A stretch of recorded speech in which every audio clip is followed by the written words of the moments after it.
इस चैप्टर में हम निम्नलिखित प्रश्नों को संबोधित करेंगे। 1. कंपनियां डायरेक्ट मार्केटिंग से कम्पिटिटिव एडवांटेज कैसे हासिल कर सकती हैं? 2. डेटाबेस मार्केटिंग के फायदे और नुकसान क्या हैं? 3. सेल्स फोर्स डिजाइन करते समय कंपनियों को किन निर्णयों का सामना करना पड़ता है? 4. सेल्स फोर्स को मैनेज करने की चुनौतियां क्या हैं? Managing personal communications, direct and database marketing and personal selling. Mass और डिजिटल कम्युनिकेशन कई बेनिफिट्स प्रदान करते हैं, लेकिन कुछ समय ऐसे भी होते हैं जब पर्सनल कम्युनिकेशन की जरूरत होती है, जैसे किसी सेल को क्लोज करने के लिए या शायद एक प्रेसिडेंट को इलेक्ट करने के लिए। बहुत से पॉलिटिकल पंडित्स यह मानते हैं कि 2012 में यूएस प्रेसिडेंट बैरक ओबामा के री-इलेक्शन में सैवी डेटाबेस मार्केटिंग एक क्रूशल फैक्टर था। 2008 के प्रेसिडेंशियल इलेक्शन में डेटाबेस मार्केटिंग की सफलता के बाद ओबामा कैंपेन टीम ने इसे 2012 के री-इलेक्शन कैंपेन में और भी ज्यादा एक्सप्लॉइट करने का फैसला किया। उन्होंने डेमोक्रेटिक वोटर फाइल्स को pollsters, fundraisers, field workers, customer databases, social media और मोबाइल कॉन्टैक्ट्स की इंफॉर्मेशन के साथ मर्ज करके एक कॉम्प्रिहेंसिव डेटाबेस तैयार किया।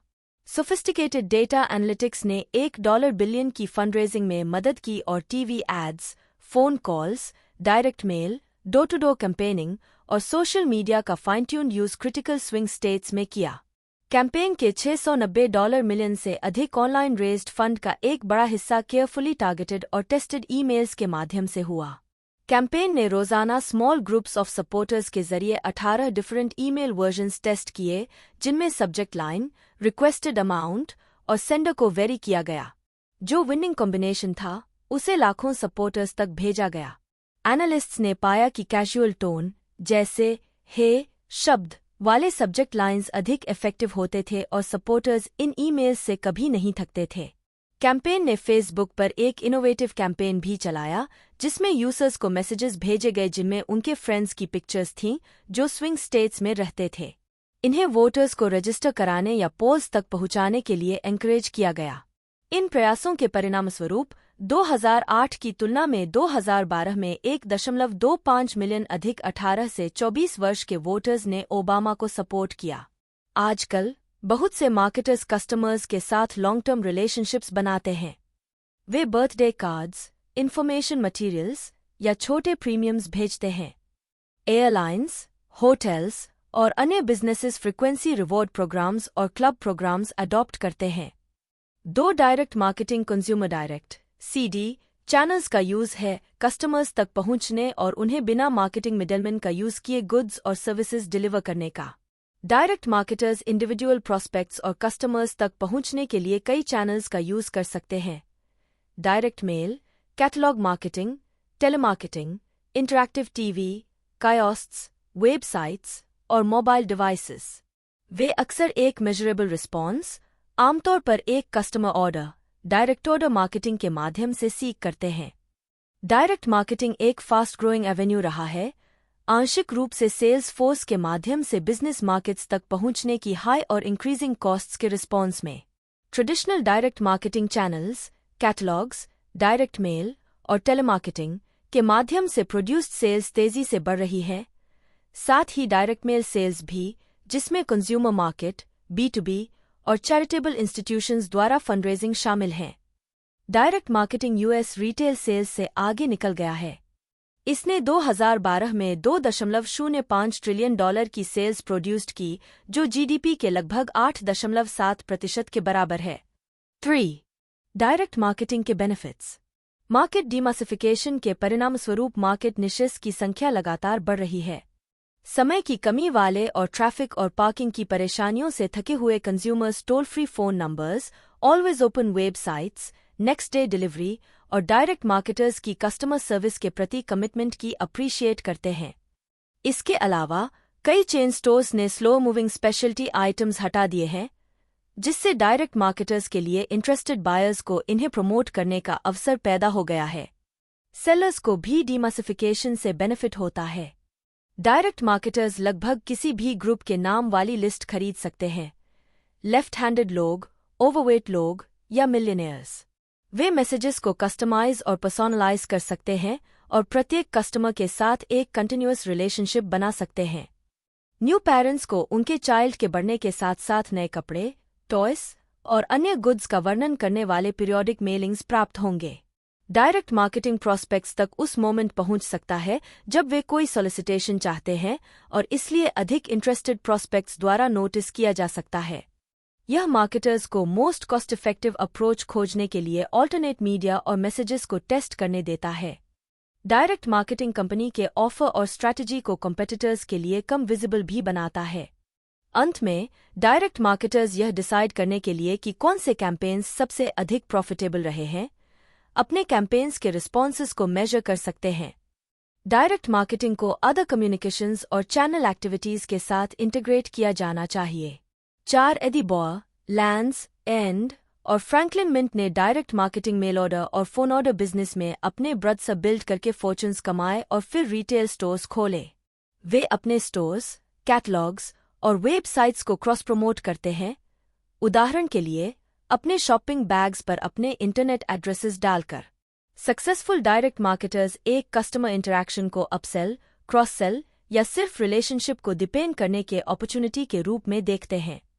वे सुनिश्चित करते हैं कि वे प्रत्येक कस्टमर के बारे में ऑफर्स और मैसेजेस को कस्टमाइज और पर्सनलाइज करने के लिए पर्याप्त जानते हैं और लाइफ इवेंट्स और ट्रांजिशंस के अपने नॉलेज के आधार पर प्रत्येक वैल्यूएबल कस्टमर के लिए लाइफटाइम मार्केटिंग का एक प्लान डेवलप करते हैं। वे अपने कैंपेन्स के प्रत्येक एलिमेंट को भी केयरफुली ऑर्केस्ट्रेट करते हैं। यहाँ एक अवार्ड विनिंग कैंपेन है जिसने ठीक यही किया। 5. Tip top ice cream. न्यूजीलैंड को आइसक्रीम बहुत पसंद है। इस देश में दुनिया में पर कैपिटा कंजम्पशन रेट्स सबसे अधिक हैं। ब्रड्स के बीच फियर्स कंपटीशन के साथ लोकल ब्रांड टिप टॉप को अपने वेल फाइनेंस्ड राइवल्स पर अपनी लीडरशिप बनाए रखने के लिए एक तरीका चाहिए था। फील टिप टॉप कैंपेन अपने कस्टमर्स को एंगेज करने का एक क्लेवर तरीका था। एक फेसबुक ऐप ने लोगों को अपने फ्रेंड्स और फैमिली को नॉमिनेट करने की अनुमति दी ताकि उन्हें कंपनी के नए ट्रक में पर्सनली डिलीवर की गई आइसक्रीम मिल सके। कुछ लकी रिसिपिएंट्स के हैप्पी रिएक्शंस को एड्स और वायरल वीडियोस के लिए फिल्म पर कैप्चर किया गया। डायरेक्ट मार्केटिंग एसोसिएशन के डायमंड एको अवार्ड फॉर 2013 का विनर कैंपेन ने 24 घंटों में 2000 नॉमिनेशंस जनरेट की, जो अंततः बढ़कर 30,000 हो गईं। सेल्स में 5% की वृद्धि हुई। Direct mail. Direct mail marketing का मतलब है किसी व्यक्तिगत कंज्यूमर को ऑफर, अनाउंसमेंट, रिमाइंडर या कोई और आइटम भेजना। हाईली सिलेक्टिव मेलिंग लिस्ट्स का यूज करके डायरेक्ट मार्केटर्स हर साल लाखों मेल पीसेस भेजते हैं। लेटर्स, फ्लायर्स, फोल्डआउट्स और अन्य sales people with wings. Direct mail एक पॉपुलर माध्यम है क्योंकि यह टारगेट मार्केट सेलेक्टिविटी की अनुमति देता है, पर्सोनलाइज्ड हो सकता है, फ्लेक्सिबल है और अर्ली टेस्टिंग और रिस्पॉन्स मेजरमेंट की अनुमति देता है। हालांकि मास मीडिया की तुलना में कॉस्ट पर 1000 अधिक है, लेकिन रीच्ड पीपल बेहतर प्रॉस्पेक्ट्स होते हैं। हालांकि डायरेक्ट मेल की सफलता इसकी लायबिलिटी भी बन गई है। इतने सारे मार्केटर्स डायरेक्ट मेल पीसेस भेज रहे हैं कि मेल बॉक्सेस भर जाते हैं, जिससे कुछ कंज्यूमर्स को मिलने वाले सॉलिसिटेशंस की ब्लिजर्ड को डिसरिगार्ड करना पड़ता है। एक इफेक्टिव डायरेक्ट मेल कैंपेन बनाने में डायरेक्ट मार्केटर्स को अपने ऑब्जेक्टिव्स, टारगेट मार्केट्स और प्रॉस्पेक्ट्स, ऑफर एलिमेंट्स, कैंपेन को टेस्ट करने के साधन और कैंपेन सक्सेस के मेजर्स को चुनना होगा। ऑब्जेक्टिव्स। अधिकांश डायरेक्ट मार्केटर्स एक कैंपेन की सक्सेस को रिस्पॉन्स रेट से मापते हैं, जिसे कस्टमर ऑर्डर्स में मापा जाता है। लेटरसाइज्ड डायरेक्ट मेल के लिए order response rate internal company list के लिए एवरेज 3.4% और जनरल पब्लिक लिस्ट के लिए 1.3% होता है। हालांकि यह प्रोडक्ट कैटेगरी, प्राइस और ऑफरिंग की नेचर के साथ वेरी कर सकता है। यह ईमेल्स के एवरेज रिस्पॉन्स रेट्स 0.12% और 0.03% से काफी अधिक है। डायरेक्ट मेल प्रॉस्पेक्ट लीड्स भी प्रोड्यूस कर सकता है, कस्टमर रिलेशनशिप्स को मजबूत कर सकता है, कस्टमर्स को इन्फॉर्म और एजुकेट कर सकता है, कस्टमर्स को ऑफर्स की याद दिला सकता है और हाल ही के कस्टमर परचेज डिसीजंस को रीइंफोर्स कर सकता है। Target markets and prospects. अधिकांश direct marketers RFM, recency, frequency, monetary amount formula apply करते हैं कस्टमर्स को सिलेक्ट करने के लिए इस आधार पर कि उनकी लास्ट परचेस के बाद से कितना टाइम बीत चुका है, उन्होंने कितनी बार परचेस किया है और कस्टमर बनने के बाद से उन्होंने कितना स्पेंड किया है। मान लीजिए कंपनी एक लेदर जैकेट ऑफर कर रही है। यह ऑफर सबसे अट्रैक्टिव कस्टमर्स को दिया जा सकता है जिन्होंने अपनी लास्ट परचेस 30 और 60 डेज पहले के बीच की थी, जो साल में 3 से 6 परचेसेस करते हैं, और जिन्होंने कस्टमर्स बनने के बाद से कम $100 स्पेंड किए हैं। अलग अलग RFM लेवल्स के लिए पॉइंट्स एस्टैब्लिश किए जाते हैं। जितने अधिक पॉइंट्स, उतना ही अधिक अट्रैक्टिव कस्टमर। मार्केटर्स प्रोस्पेक्ट्स को age, sex, income, education, previous mail order purchases और ओकेजन के आधार पर भी आइडेंटिफाई करते हैं। College freshman laptop computers, backpacks और कॉम्पैक्ट रेफ्रिजरेटर्स खरीदेंगे। न्यूलीवेड्स हाउसिंग, फर्नीचर, अप्लायंसेस और बैंक लोन्स की तलाश करते हैं। एक और उपयोगी वेरिएबल कंज्यूमर लाइफस्टाइल या पैशंस है, जैसे इलेक्ट्रॉनिक्स, कुकिंग और outdoors. B2B direct marketing Dun Bradstreet B2B direct marketing के लिए डेटा का खजाना प्रदान करता है। यहाँ प्रोस्पेक्ट अक्सर एक इंडिविजुअल नहीं बल्कि डिसीजन मेकर्स और डिसीजन इन्फ्लुएंसर्स दोनों का एक ग्रुप या कमिटी होता है। प्रत्येक मेंबर के साथ अलग तरह से व्यवहार करने की आवश्यकता होती है और कॉन्टैक्ट की टाइमिंग, फ्रीक्वेंसी, नेचर और फॉर्मेट मेंबर के स्टेटस और रोल को रिफ्लेक्ट करना चाहिए। कंपनी के बेस्ट प्रोस्पेक्ट्स वे कस्टमर्स हैं जिन्होंने पास्ट में उसके प्रोडक्ट्स खरीदे हैं। डायरेक्ट मार्केटर लिस्ट ब्रोकर्स से नेम्स की लिस्ट्स भी खरीद सकता है, लेकिन इन लिस्ट्स में अक्सर प्रॉब्लम्स होते हैं, जिनमें नेम डुप्लीकेशन, इनकम्प्लीट डेटा और ऑब्सोलीट एड्रेसेस शामिल हैं। बेहतर लिस्ट्स में डेमोग्राफिक और साइकोग्राफिक इंफॉर्मेशन के ओवरलेस शामिल होते हैं। डायरेक्ट मार्केटर्स आमतौर पर सैम लिस्ट से अधिक नेम्स खरीदने से पहले एक सैंपल बाय और टेस्ट करते हैं। वे एक प्रमोशनल ऑफर एडवर्टाइज करके और रिस्पॉन्सेस कलेक्ट करके अपनी खुद की लिस्ट्स बिल्ड कर सकते हैं। ऑफर एलिमेंट्स ऑफर स्ट्रैटेजी में 5 एलिमेंट्स होते हैं: product, offer, medium, distribution method और क्रिएटिव स्ट्रैटेजी। सौभाग्य से सभी को टेस्ट किया जा सकता है। डायरेक्ट मेल मार्केटर को मेलिंग के 5 कंपोनेंट्स भी चुनने होते हैं: outside envelope, sales letter, circular, reply form और रिप्लाई एनवलोप। एक common direct marketing strategy direct mail को ईमेल के साथ फॉलो अप करना है।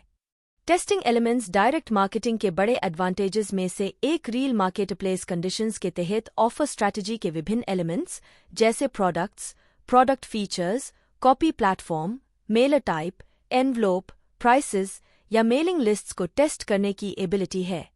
रिस्पॉन्स रेट्स आमतौर पर एक कैंपेन के लॉन्ग टर्म इम्पैक्ट को अंडरस्टेट करते हैं।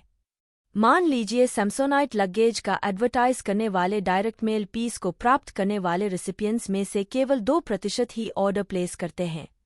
एक बहुत बड़ा परसेंटेज प्रोडक्ट के बारे में अवेयर हो गया।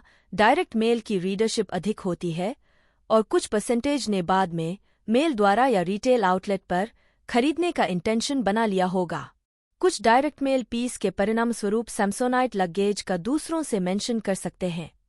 एक प्रमोशन के इम्पैक्ट का बेहतर एस्टिमेट लगाने के लिए कुछ कंपनीज डायरेक्ट मार्केटिंग के अवेयरनेस, इंटेंशन टू बाय और वर्ड ऑफ माउथ पर इम्पैक्ट को मेजर करती हैं। कैंपेन सफलता का मापन, लाइफटाइम वैल्यू। प्लान किए गए कैंपेन कॉस्ट्स को जोड़कर direct marketer needed break even response rate determine कर सकता है। इस रेट में रिटर्न मर्चेंडाइज और बैड डेब्ट्स को घटाना होगा। एक स्पेसिफिक कैंपेन शॉर्ट रन में ब्रेक इवन करने में फेल हो सकती है, लेकिन लॉन्ग रन में फिर भी प्रॉफिटेबल हो सकती है अगर हम कस्टमर लाइफटाइम वैल्यू अध्याय 5 देखें को फैक्टर में लेते हैं। Average customer longevity, average customer annual expenditure और एवरेज ग्रोस मार्जिन की गणना करके कस्टमर एक्विजिशन और मेंटेनेंस की एवरेज कॉस्ट घटाकर अपॉर्चुनिटी कॉस्ट ऑफ मनी के लिए discounted. Catalogue marketing. Catalogue marketing में companies full line merchandise catalogues, speciality consumer catalogues और बिजनेस कैटलॉग्स भेज सकती हैं, आमतौर पर प्रिंट फॉर्म में लेकिन डीवीडीज या ऑनलाइन के रूप में भी। 2010 में टॉप B2C कैटलॉग सेलर्स में से 3 डेल $52 बिलियन, स्टैपल्स 9.8 बिलियन और CDW 8.8 बिलियन थे।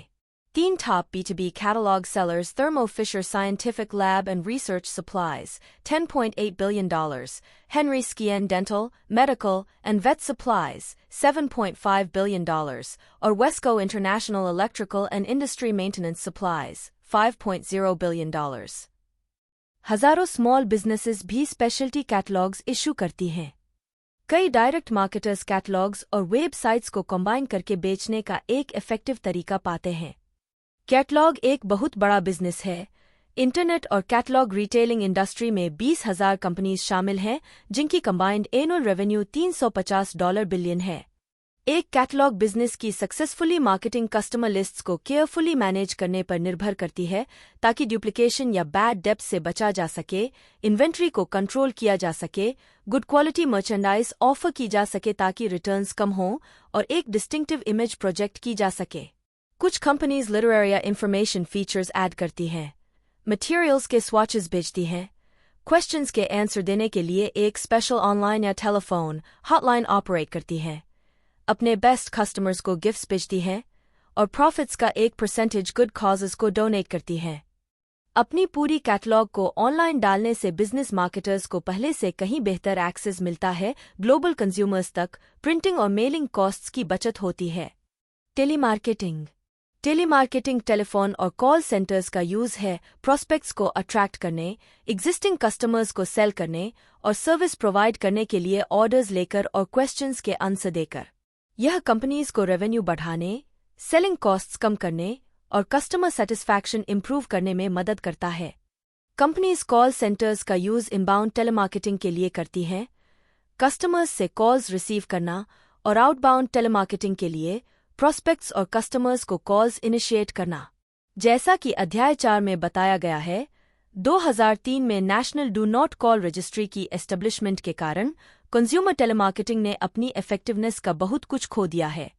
हालांकि बिजनेस टू बिजनेस टेलीमार्केटिंग बढ़ रहा है। टेलीमार्केटिंग का इस्तेमाल रैले बाइसिकल्स ने अपने डीलर्स से कॉन्टैक्ट करने के पर्सनल सेलिंग कॉस्ट्स को कम करने के लिए टेलीमार्केटिंग का यूज किया। पहले साल में सेल्स फोर्स ट्रैवल कॉस्ट्स 50% कम हो गए और एक ही क्वार्टर में सेल्स 34% बढ़ गईं। जैसे जैसे वीडियो कॉन्फ्रेंसिंग के यूज के साथ यह इंप्रूव होता जाएगा, टेलीमार्केटिंग इंक्रीजिंगली रिप्लेस करेगा, हालांकि कभी एलिमिनेट नहीं करेगा, अधिक एक्सपेंसिव फील्ड सेल्स कॉल्स को। डायरेक्ट रिस्पांस मार्केटिंग के लिए अन्य मीडिया। डायरेक्ट मार्केटर्स सभी प्रमुख मीडिया का यूज करते हैं। न्यूज़पेपर्स और मैगजीन्स में एड्स होते हैं जो बुक्स, क्लोथिंग, अप्लायंसेस, वेकेशंस और अन्य गुड्स एंड सर्विसेज ऑफर करते हैं, जिन्हें इंडिविजुअल्स टोल फ्री नंबर्स के माध्यम से ऑर्डर कर सकते हैं। Radio ads 24 hours a day offers present करते हैं। कुछ कंपनीज 30 और 60 मिनट इन्फॉर्मर्शियल्स तैयार करती हैं ताकि टेलीविजन कमर्शियल्स की सेलिंग पावर को इन्फॉर्मेशन और एंटरटेनमेंट के ड्रॉ के साथ कंबाइन किया जा सके। इन्फॉर्मर्शियल्स उन प्रोडक्ट्स को प्रमोट करते हैं जो कॉम्प्लिकेटेड या टेक्नोलॉजिकली एडवांस्ड हैं या जिन्हें बहुत अधिक एक्सप्लेनेशन की आवश्यकता होती है। कुछ सबसे successful infomercials proactive acne system, P90X workout DVDs और जॉर्ज फोरमैन ग्रिल के लिए हैं।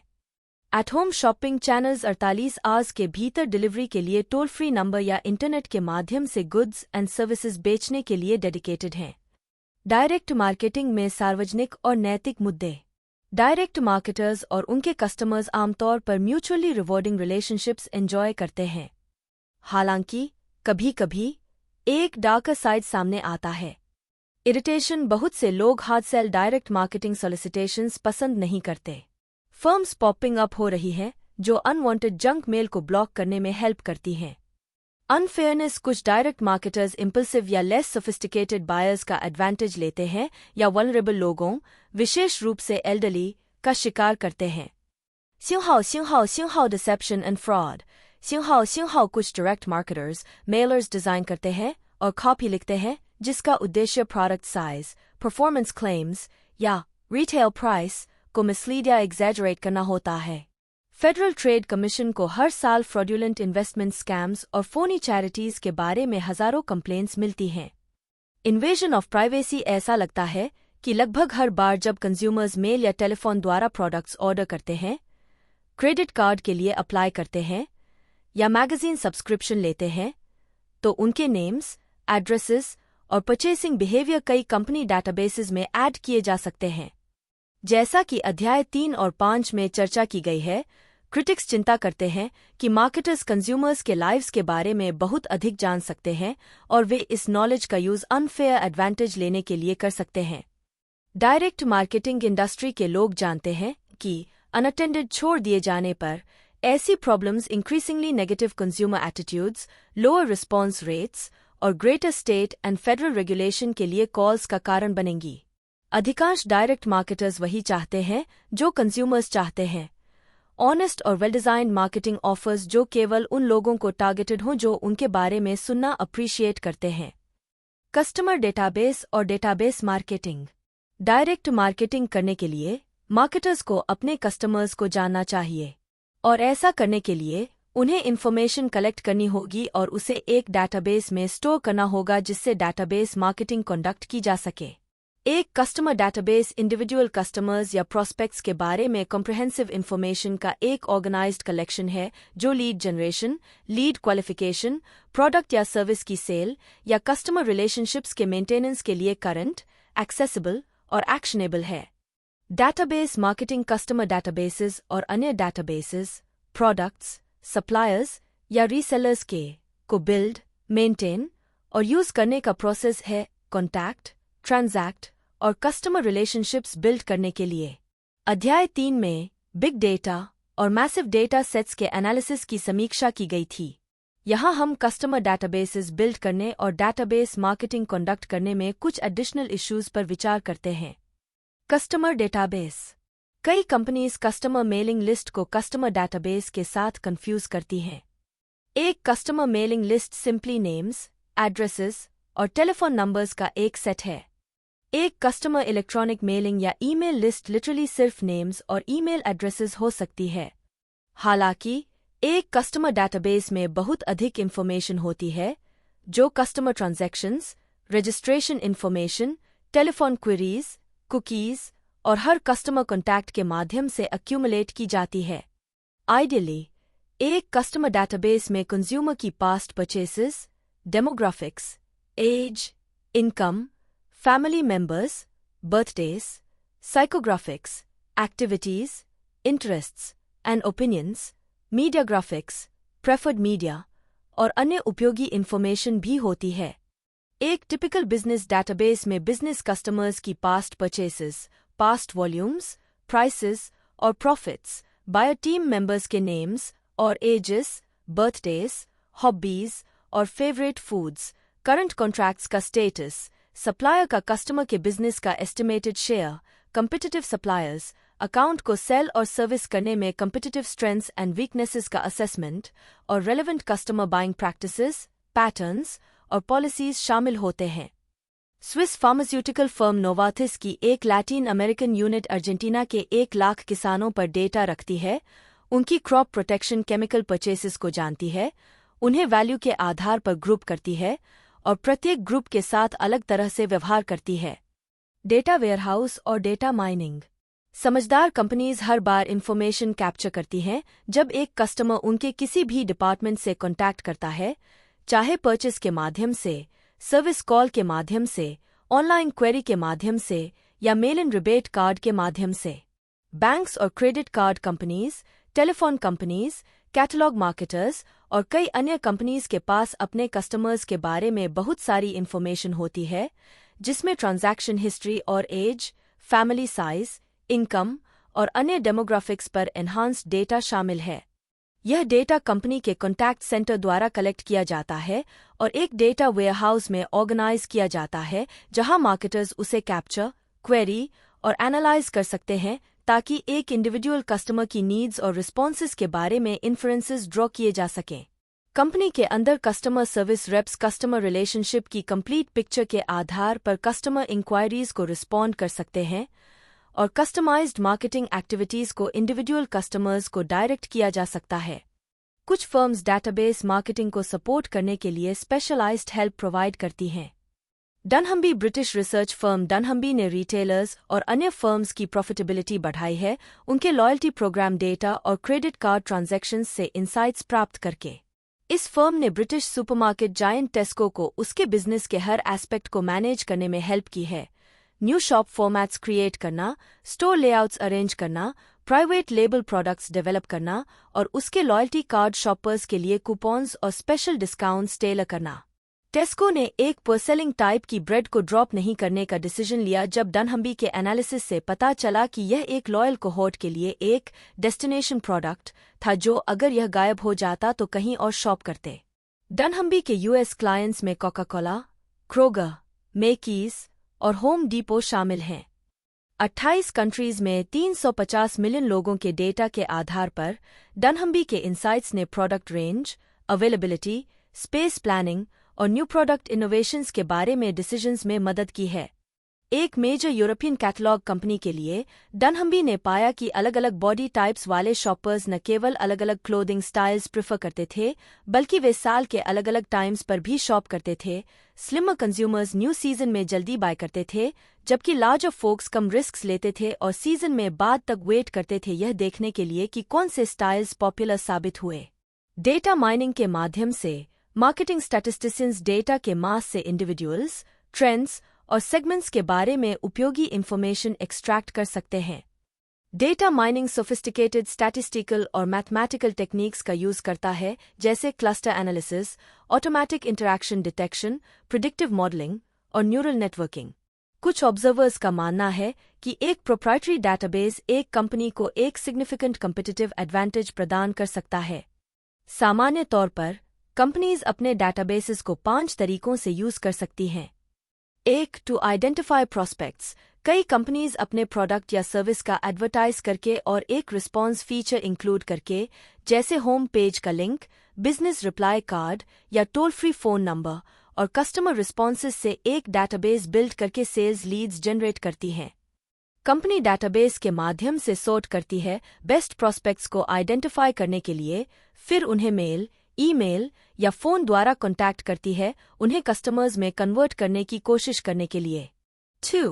To decide which customers should receive a particular offer, companies जो selling, upselling, cross-selling में interested है, वे एक particular offer के लिए ideal target customer को describe करने वाले criteria set up करती हैं।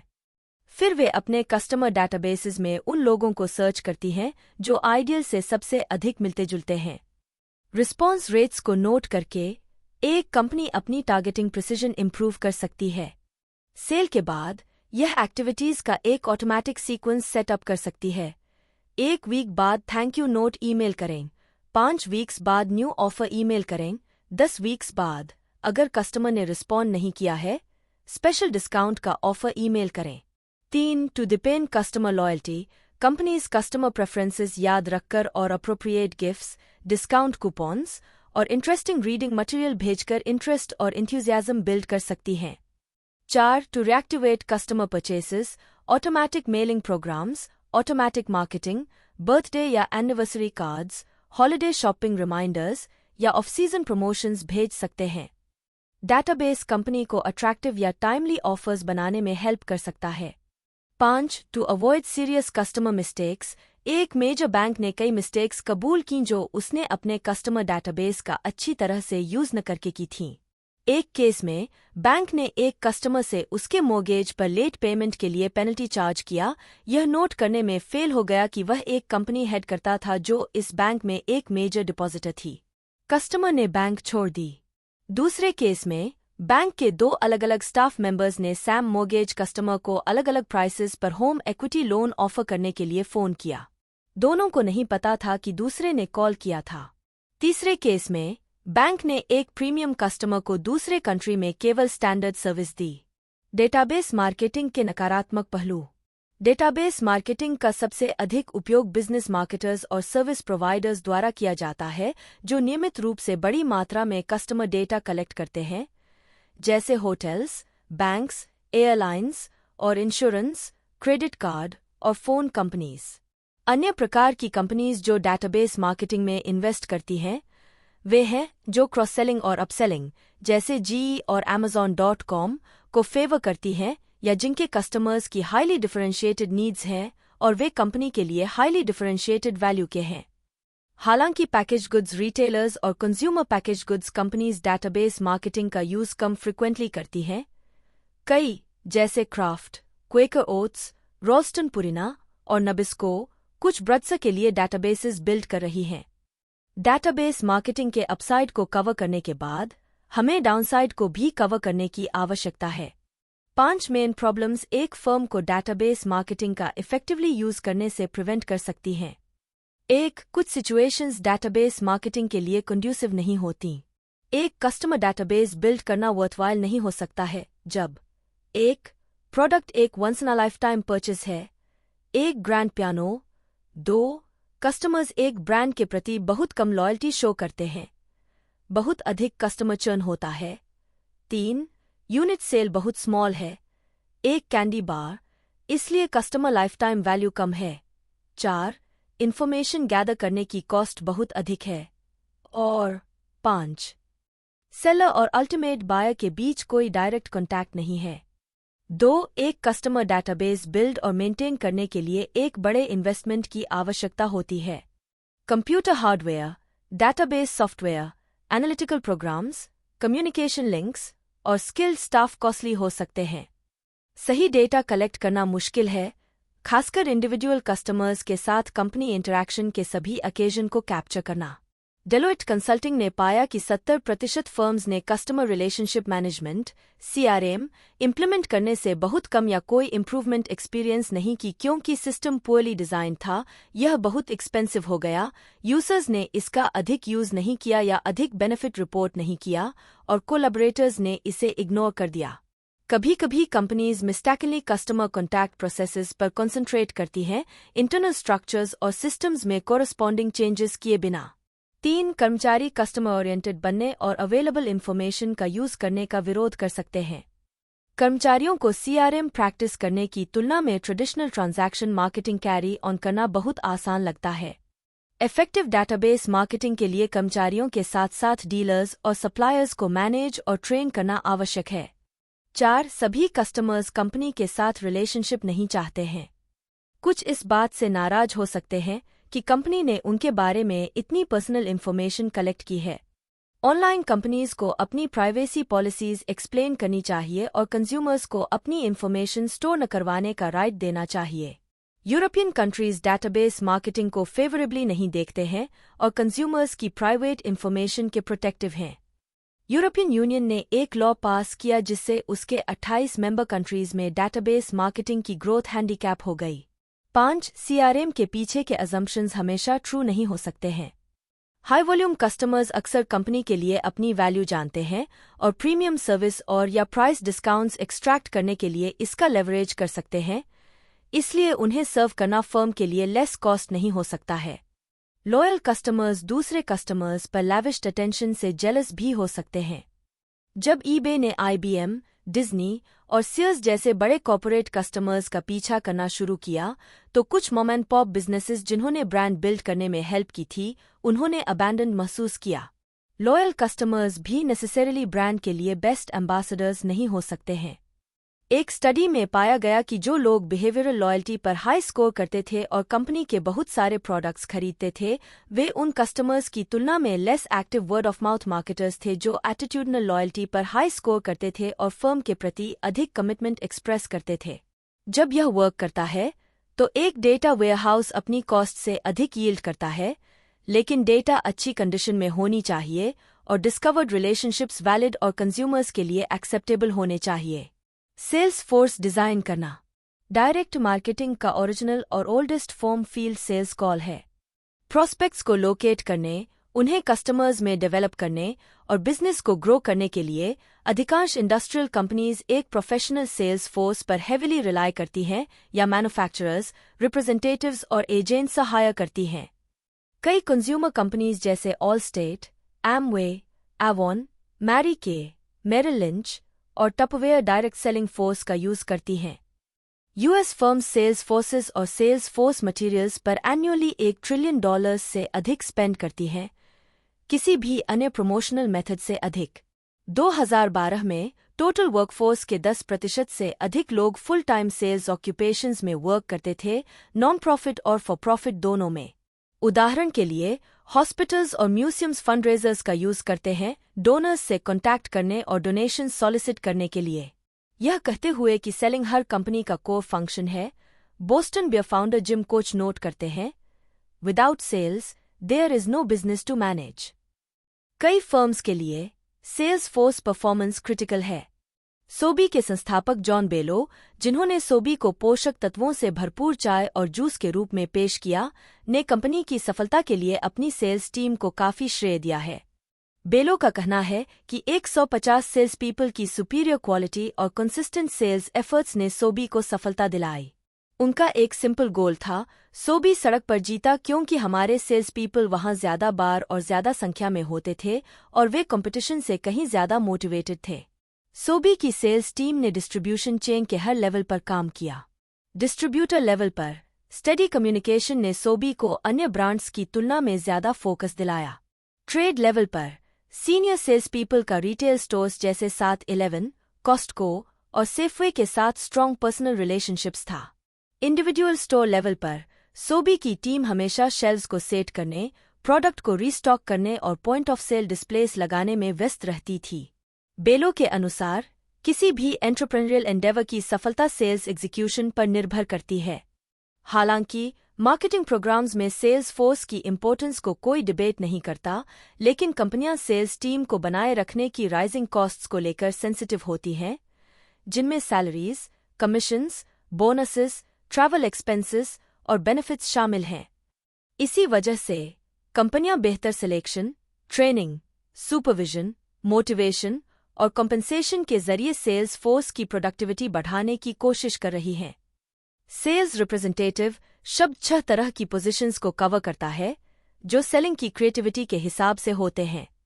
1. डिलीवरर, वह सेल्स पर्सन जिसका मुख्य काम प्रोडक्ट को डिलीवर करना होता है, जैसे water, fuel, oil. 2. Order taker, एक इनसाइड ऑर्डर टेकर जो काउंटर के पीछे खड़ा होता है, या आउटसाइड ऑर्डर टेकर जो सुपरमार्केट मैनेजर से बात करता है। 3. मिशनरी, ऐसा सेल्स पर्सन जिसे ऑर्डर लेने की अनुमति नहीं होती, लेकिन उसका काम गुडविल बढ़ाना या पोटेंशियल यूजर को एजुकेट करना होता है, जैसे मेडिकल डिटेलर जो फार्मास्यूटिकल कंपनी को रिप्रेजेंट करता है। 4. टेक्नीशियन, एक ऐसा सेल्स पर्सन जिसके पास हाई लेवल की टेक्निकल नॉलेज होती है, जैसे इंजीनियरिंग सेल्स पर्सन जो क्लाइंट कंपनीज के लिए कंसल्टेंट का काम करता है। 5. डिमांड क्रिएटर, एक सेल्स पर्सन जो क्रिएटिव तरीकों से टैंजिबल प्रोडक्ट्स जैसे vacuum cleaners, cleaning brushes, house hold products या इंटैंजिबल सर्विसेज जैसे इंश्योरेंस, एडवर्टाइजिंग सर्विसेज या एजुकेशन को बेचता है।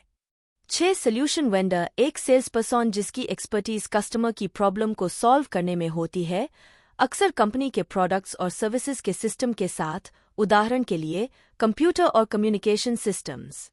सेल्स पीपल कंपनी की कस्टमर्स से पर्सनल लिंक होते हैं। सेल्स फोर्स डिजाइन करते समय कंपनी को sales force objectives, strategy, structure, size और कॉम्पेंसेशन डेवलप करना होगा। देखें चित्र 22.1। Sales force objectives and strategy. वो दिन गए जब सेल्स फोर्स सिर्फ सेल, सेल एंड सेल करता था। सेल्स रेप्स को कस्टमर की प्रॉब्लम डायग्नोज करना और सोल्यूशन प्रपोज करना आना चाहिए जो कस्टमर की प्रॉफिटेबिलिटी इंप्रूव करने में हेल्प कर सके। बेस्ट सेल्स पीपल कस्टमर की बताई गई प्रॉब्लम्स से आगे बढ़कर कस्टमर के बिजनेस मॉडल में फ्रेश इंसाइट्स ऑफर करते हैं और अनरिकॉग्नाइज्ड नीड्स और अनस्टेटेड प्रॉब्लम्स आइडेंटिफाई करते हैं। अपने जॉब्स परफॉर्म करते हुए सेल्स पीपल एक या एक से अधिक स्पेसिफिक टास्क्स कंप्लीट करते हैं। प्रोस्पेक्टिंग प्रॉस्पेक्ट्स या लीड्स की सर्च करना। टारगेटिंग प्रॉस्पेक्ट्स और कस्टमर्स के बीच अपना टाइम एलोकेट कैसे करें, ये डिसाइड करना। कम्युनिकेटिंग कंपनी के प्रोडक्ट्स और सर्विसेज के बारे में इंफॉर्मेशन कम्युनिकेट करना। सेलिंग अप्रोचिंग, प्रेजेंटिंग, क्वेश्चंस का आंसर देना, ऑब्जेक्शंस दूर करना और सेल्स क्लोज करना। सर्विसिंग कस्टमर्स को वेरियस सर्विसेज प्रोवाइड करना, प्रॉब्लम्स पर कंसल्टिंग, टेक्निकल असिस्टेंस देना, फाइनेंसिंग अरेंज करना, डिलीवरी एक्सपेडाइट करना। Asterisk information gathering, asterisk market research conduct करना और इंटेलिजेंस वर्क करना। एलोकेटिंग प्रोडक्ट शॉर्टेजेस के दौरान कौन से कस्टमर्स को स्केर्स प्रोडक्ट्स मिलेंगे ये डिसाइड करना। कॉस्ट्स मैनेज करने के लिए ज्यादातर companies leveraged sales force choose कर रही हैं जो रेप्स को कंपनी के मोर कॉम्प्लेक्स और कस्टमाइज्ड प्रोडक्ट्स लार्ज अकाउंट्स को सेल करने पर फोकस करती है और लो एंड सेलिंग के लिए इनसाइड सेल्स पीपल और ऑनलाइन ऑर्डरिंग यूज करती है। Sales people fewer accounts handle करते हैं और की अकाउंट ग्रोथ के लिए रिवॉर्डेड होते हैं। Lead generation, proposal writing, order fulfilment और पोस्ट सेल सपोर्ट दूसरों को सौंप दिए जाते हैं। ये सेल्स पर्सन से हर पॉसिबल अकाउंट को सेल करने की एक्सपेक्ट करने से बहुत अलग है, जो ज्योग्राफिकली बेस्ड सेल्स फोर्सेस की कॉमन वीकनेस है।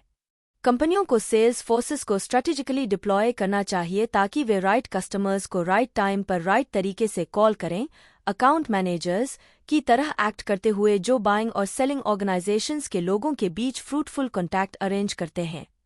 सेलिंग में टीम वर्क और दूसरों के सपोर्ट की जरूरत बढ़ती जा रही है, जैसे कि टॉप मैनेजमेंट, खासकर जब नेशनल अकाउंट्स या मेजर सेल्स दाव पर हों, टेक्निकल पीपल जो प्रोडक्ट परचेस से पहले, दौरान और बाद में इंफॉर्मेशन और सर्विस सप्लाई करते हैं, कस्टमर सर्विस रिप्रेजेंटेटिव्स जो इंस्टॉलेशन, मेंटेनेंस और अदर सर्विसेज प्रोवाइड करते हैं, और ऑफिस स्टाफ जिसमें सेल्स एनालिस्ट्स, ऑर्डर एक्सपीडिटर्स और असिस्टेंट्स शामिल होते हैं। मार्केट फोकस मेंटेन रखने के लिए सेल्स पीपल को सेल्स डेटा एनालाइज करना, मार्केट पोटेंशियल मेजर करना, मार्केट इंटेलिजेंस गैदर करना और मार्केटिंग स्ट्रैटेजीज और प्लान्स डेवलप करना आना चाहिए। खासकर सेल्स मैनेजमेंट के हायर लेवल्स पर उन्हें एनालिटिकल मार्केटिंग स्किल्स की जरूरत होती है। मार्केटर्स का मानना है कि अगर सेल्स फोर्सेस मार्केटिंग के साथ साथ सेलिंग को भी समझें और अप्रिशिएट करें तो वे लॉन्ग रन में ज्यादा इफेक्टिव होते हैं। अक्सर मार्केटिंग और सेल्स कॉन्फ्लिक्ट में होते हैं। सेल्स फोर्स कंप्लेन करती है कि मार्केटिंग पर्याप्त लीड्स जनरेट नहीं कर रही है और मार्केटर्स कंप्लेन करते हैं कि सेल्स फोर्स उन्हें कन्वर्ट नहीं कर रही है। देखें चित्र 22.2। इन दोनों के बीच इम्प्रूव्ड कोलैबोरेशन और कम्युनिकेशन रेवेन्यूज और प्रॉफिट्स इंक्रीज कर सकती है। फोर्ड के सीएमओ जिम फाली कहते हैं, फोर्ड में मेरी जॉब की सबसे कूल बात यह है कि मैं मार्केटिंग और सेल्स दोनों का इंचार्ज हूं और उनका मानना है कि अलग अलग लोगों को इंचार्ज रखना गलती है। वे फोर्ड के बेस्ट सेल्स पीपल को प्रॉब्लम सॉल्वर्स और कंसियर्जेस के बीच का मिक्स मानते हैं, जो सोफिस्टिकेटेड ऑटोमोबाइल इलेक्ट्रॉनिक्स एक्सप्लेन और कस्टमाइज करने में हेल्प करते हैं और कार खरीदने के कॉम्प्लिकेटेड प्रोसेस के सभी स्टेप्स में हेल्प करते हैं। आपसी समझ बेहतर बनाने के लिए हनीवेल मार्केटर्स को सेल्स में और वाइस वर्सा मूव करता है जब अप्रोप्रिएट हो, साथ ही उन्हें साल भर जॉइंट मीटिंग्स के लिए भी साथ लाता है। एक बार कंपनी अपनी स्ट्रैटेजी चूज कर ले तो वह डायरेक्ट या कॉन्ट्रैक्चुअल सेल्स फोर्स यूज कर सकती है। एक डायरेक्ट कंपनी सेल्स फोर्स में फुल या पार्ट टाइम पेड एम्प्लॉयज होते हैं जो एक्सक्लूसिवली कंपनी के लिए काम करते हैं। इनसाइड सेल्स पीपल ऑफिस से बिजनेस कंडक्ट करते हैं और प्रोस्पेक्टिव बायर्स से विजिट्स रिसीव करते हैं, जबकि फील्ड सेल्स पीपल ट्रैवल करते हैं और कस्टमर्स से विजिट करते हैं। एक कॉन्ट्रैक्चुअल सेल्स फोर्स में मैन्युफैक्चरर्स, रेप्स, सेल्स एजेंट्स और ब्रोकर्स होते हैं जो सेल्स के बेस्ड पर कमीशन कमाते हैं। Sales force structure, sales force strategy का उसकी स्ट्रक्चर पर भी इम्प्लीकेशंस होता है। एक कंपनी जो एक प्रोडक्ट लाइन एक इंड्यूसिंग इंडस्ट्री को बेचती है जिसके कस्टमर्स कई लोकेशंस पर हैं, वह टेरिटोरियल स्ट्रक्चर यूज करेगी। एक कंपनी जो कई प्रोडक्ट्स कई तरह के कस्टमर्स को बेचती है, उसे प्रोडक्ट या मार्केट स्ट्रक्चर की जरूरत हो सकती है। कुछ कंपनीज को मोर कॉम्प्लेक्स स्ट्रक्चर की जरूरत होती है और वे 4 तरह के सेल्स फोर्स के कॉम्बिनेशन को अडॉप्ट करती हैं। 1. मेजर अकाउंट्स को असाइंड एक स्ट्रैटेजिक मार्केट सेल्स फोर्स, नीचे देखें। 2. अलग अलग टेरिटरीज में कस्टमर्स को कॉल करने वाली एक ज्योग्राफिक सेल्स फोर्स। 3. डिस्ट्रीब्यूटर्स को कॉल करने और कोच करने वाली एक डिस्ट्रीब्यूटर सेल्स फोर्स। और 4. ऑनलाइन और फोन के थ्रू मार्केटिंग और ऑर्डर्स लेने वाली एक inside sales force. Established companies को मार्केट और इकोनॉमिक कंडीशंस चेंज होने पर अपने सेल्स फोर्स स्ट्रक्चर्स रिवाइज करने की जरूरत होती है। बिजनेस इंटेलिजेंस सॉफ्टवेयर की सेलर सास ने अपने सेल्स फोर्स को इंडस्ट्री स्पेसिफिक ग्रुप्स में रिऑर्गेनाइज किया ताकि बैंक्स, ब्रोकरेजेस और इंश्योरर्स जैसे कस्टमर्स को सर्व कर सके और उसने रेवेन्यू में 14% की बढ़ोतरी देखी। Marketing insight, major account management sales force structure के एक स्पेशलाइज्ड फॉर्म पर चर्चा करता है। मेजर अकाउंट मैनेजमेंट, मार्केटर्स आमतौर पर मेजर अकाउंट्स, जिन्हें की accounts, national accounts, global accounts या हाउस अकाउंट्स भी कहा जाता है, पर विशेष ध्यान देते हैं। ये इम्पोर्टेंट कस्टमर्स होते हैं जिनके कई लोकेशंस पर मल्टीपल डिविजन्स होते हैं और सभी डिविजन्स के लिए यूनिफॉर्म प्राइसिंग और कोऑर्डिनेटेड सर्विस यूज करते हैं। एक मेजर अकाउंट मैनेजर (MAM) आमतौर पर नेशनल सेल्स मैनेजर को रिपोर्ट करता है और अपने टेरिटरीज में कस्टमर प्लान्स पर कॉल करने वाले फील्ड रेप्स को सुपरवाइज करता है। एक एवरेज कंपनी लगभग 75 की अकाउंट्स मैनेज करती है। अगर किसी कंपनी के पास ऐसे कई अकाउंट्स हैं, तो वह एक major account management division organize कर सकती है, जिसमें एवरेज MAM 9 अकाउंट्स हैंडल करता है। लार्ज अकाउंट्स अक्सर एक स्ट्रैटेजिक अकाउंट मैनेजमेंट टीम द्वारा हैंडल किए जाते हैं, जिसमें क्रॉस फंक्शनल मेंबर्स होते हैं जो new product development, technical support, supply chain, marketing activities और मल्टीपल कम्युनिकेशन चैनल्स को इंटीग्रेट करते हैं ताकि रिलेशनशिप के सभी एस्पेक्ट्स कवर हो सकें। प्रॉक्टर गैम्बल की एक स्ट्रैटेजिक अकाउंट मैनेजमेंट टीम है जिसमें 300 स्टाफर्स हैं जो वॉलमार्ट के साथ उसके बेंटनविल, अर्केंसो हेडक्वार्टर्स में काम करते हैं, और कुछ और स्टाफर्स वॉलमार्ट हेडक्वार्टर्स में यूरोप, एशिया और लैटिन अमेरिका में स्टेशन्ड हैं। PG ने इस रिलेशनशिप को कंपनी को बिलियंस ऑफ डॉलर्स बचाने का क्रेडिट दिया है। मेजर अकाउंट मैनेजमेंट बढ़ रहा है। जैसे जैसे मर्जर्स और एक्विजिशंस के थ्रू बायर कंसंट्रेशन बढ़ती है, कम बायर्स सेल्स के लार्जर शेयर के लिए अकाउंट कर रहे हैं। कई अपनी सर्टेन आइटम्स की परचेसेस सेंट्रलाइज कर रहे हैं, जिससे उन्हें ज्यादा बार्गेनिंग पावर मिल रही है। और जैसे जैसे प्रोडक्ट्स मोर कॉम्प्लेक्स होते जा रहे हैं, बायर्स ऑर्गेनाइजेशन में ज्यादा ग्रुप्स परचेस प्रोसेस में पार्टिसिपेट करते हैं। अकेला टिपिकल सेल्स पर्सन शायद लार्ज बायर को इफेक्टिवली सेल करने के लिए स्किल, अथॉरिटी या कवरेज नहीं रखता हो। मेजर अकाउंट्स सेलेक्ट करते समय कंपनीज उन अकाउंट्स को देखती हैं जो हाई वॉल्यूम, खासकर मोर प्रॉफिटेबल प्रोडक्ट्स का परचेस करते हैं, सेंट्रली परचेस करते हैं, सेवरल जियोग्राफिक लोकेशंस में high level of service require करते हैं, प्राइस सेंसिटिव हो सकते हैं और लॉन्ग टर्म पार्टनरशिप चाहते हैं। Major account managers single point of contact की तरह एक्ट करते हैं, कस्टमर बिजनेस डेवलप और ग्रो करते हैं, कस्टमर डिसीजन प्रोसेसेस समझते हैं, एडेड वैल्यू अपॉर्चुनिटीज आइडेंटिफाई करते हैं, कम्पिटिटिव इंटेलिजेंस प्रोवाइड करते हैं, सेल्स नेगोशिएट करते हैं और कस्टमर सर्विस ऑर्केस्ट्रेट करते हैं। कई मेजर अकाउंट्स प्राइस एडवांटेज से ज्यादा एडेड वैल्यू देखते हैं। वे डेडिकेटेड कॉन्टैक्ट का single point, single billing, special warranties, AD links, priority shipping, early information releases, customized products और एफिशिएंट मेंटेनेंस, रिपेयर और अपग्रेडेड सर्विस अप्रिशिएट करते हैं। और गुडविल की वैल्यू भी होती है। ऐसे लोगों के साथ पर्सनल रिलेशनशिप्स जो मेजर अकाउंट के बिजनेस को वैल्यू देते हैं और उसकी सक्सेस में वेस्टेड इंटरेस्ट रखते हैं, लॉयल कस्टमर बने रहने के कंपेलिंग रीजंस हैं। Sales force size. Sales representatives company के सबसे प्रोडक्टिव और एक्सपेंसिव एसेट्स में से एक होते हैं। उनकी संख्या बढ़ाने से सेल्स और कॉस्ट्स दोनों बढ़ते हैं। एक बार जब कंपनी यह एस्टैब्लिश कर लेती है कि वह कितने कस्टमर्स तक रीच करना चाहती है, तो वह सेल्स फोर्स साइज एस्टैब्लिश करने के लिए वर्कलोड अप्रोच यूज कर सकती है। इस मेथड में 5 स्टेप्स हैं। 1. कस्टमर्स को एनुअल सेल्स वॉल्यूम के अकॉर्डिंग साइज क्लासेस में ग्रुप करें। 2. प्रत्येक कस्टमर क्लास के लिए डिजायरेबल कॉल फ्रीक्वेंसीज, प्रति वर्ष एक अकाउंट पर कॉल्स की संख्या एस्टैब्लिश करें। 3. कंट्री के लिए टोटल वर्कलोड, सेल्स कॉल्स पर ईयर में अराइव करने के लिए प्रत्येक साइज क्लास में अकाउंट्स की संख्या को कॉरस्पॉन्डिंग कॉल फ्रीक्वेंसी से मल्टीप्लाई करें। 4. डिटरमाइन करें कि एक सेल्स रिप्रेजेंटेटिव प्रति वर्ष एवरेज कितने कॉल्स कर सकता है। 5. आवश्यक सेल्स रिप्रेजेंटेटिव्स की संख्या अराइव करने के लिए टोटल एनुअल कॉल्स को एक सेल्स रिप्रेजेंटेटिव द्वारा किए गए एवरेज एनुअल कॉल्स से डिवाइड करें। मान लीजिए कंपनी एस्टिमेट करती है कि उसके पास 1000 अकाउंट्स और 2000 भी अकाउंट्स हैं। अकाउंट्स को साल में 36 कॉल्स की आवश्यकता होती है और भी अकाउंट्स को 12, इसलिए कंपनी को एक सेल्स फोर्स की आवश्यकता है जो साल में 60,000 सेल्स कॉल्स, 36,000 प्लस 24,000 कर सके। अगर एवरेज फुल टाइम रेप साल में 1000 कॉल्स कर सकता है, तो कंपनी को 60 रेप्स की जरूरत है। Sales force compensation. Top quality reps को अट्रैक्ट करने के लिए कंपनी को एक अट्रैक्टिव कॉम्पनसेशन पैकेज डेवलप करना होगा। Sales reps income regularity, above average performance के लिए एक्स्ट्रा रिवॉर्ड और एक्सपीरियंस और लॉन्जेविटी के लिए फेयर पे चाहते हैं। मैनेजमेंट कंट्रोल, इकोनॉमी और सिंप्लिसिटी चाहता है। इनमें से कुछ ऑब्जेक्टिव्स कॉन्फ्लिक्ट करेंगे।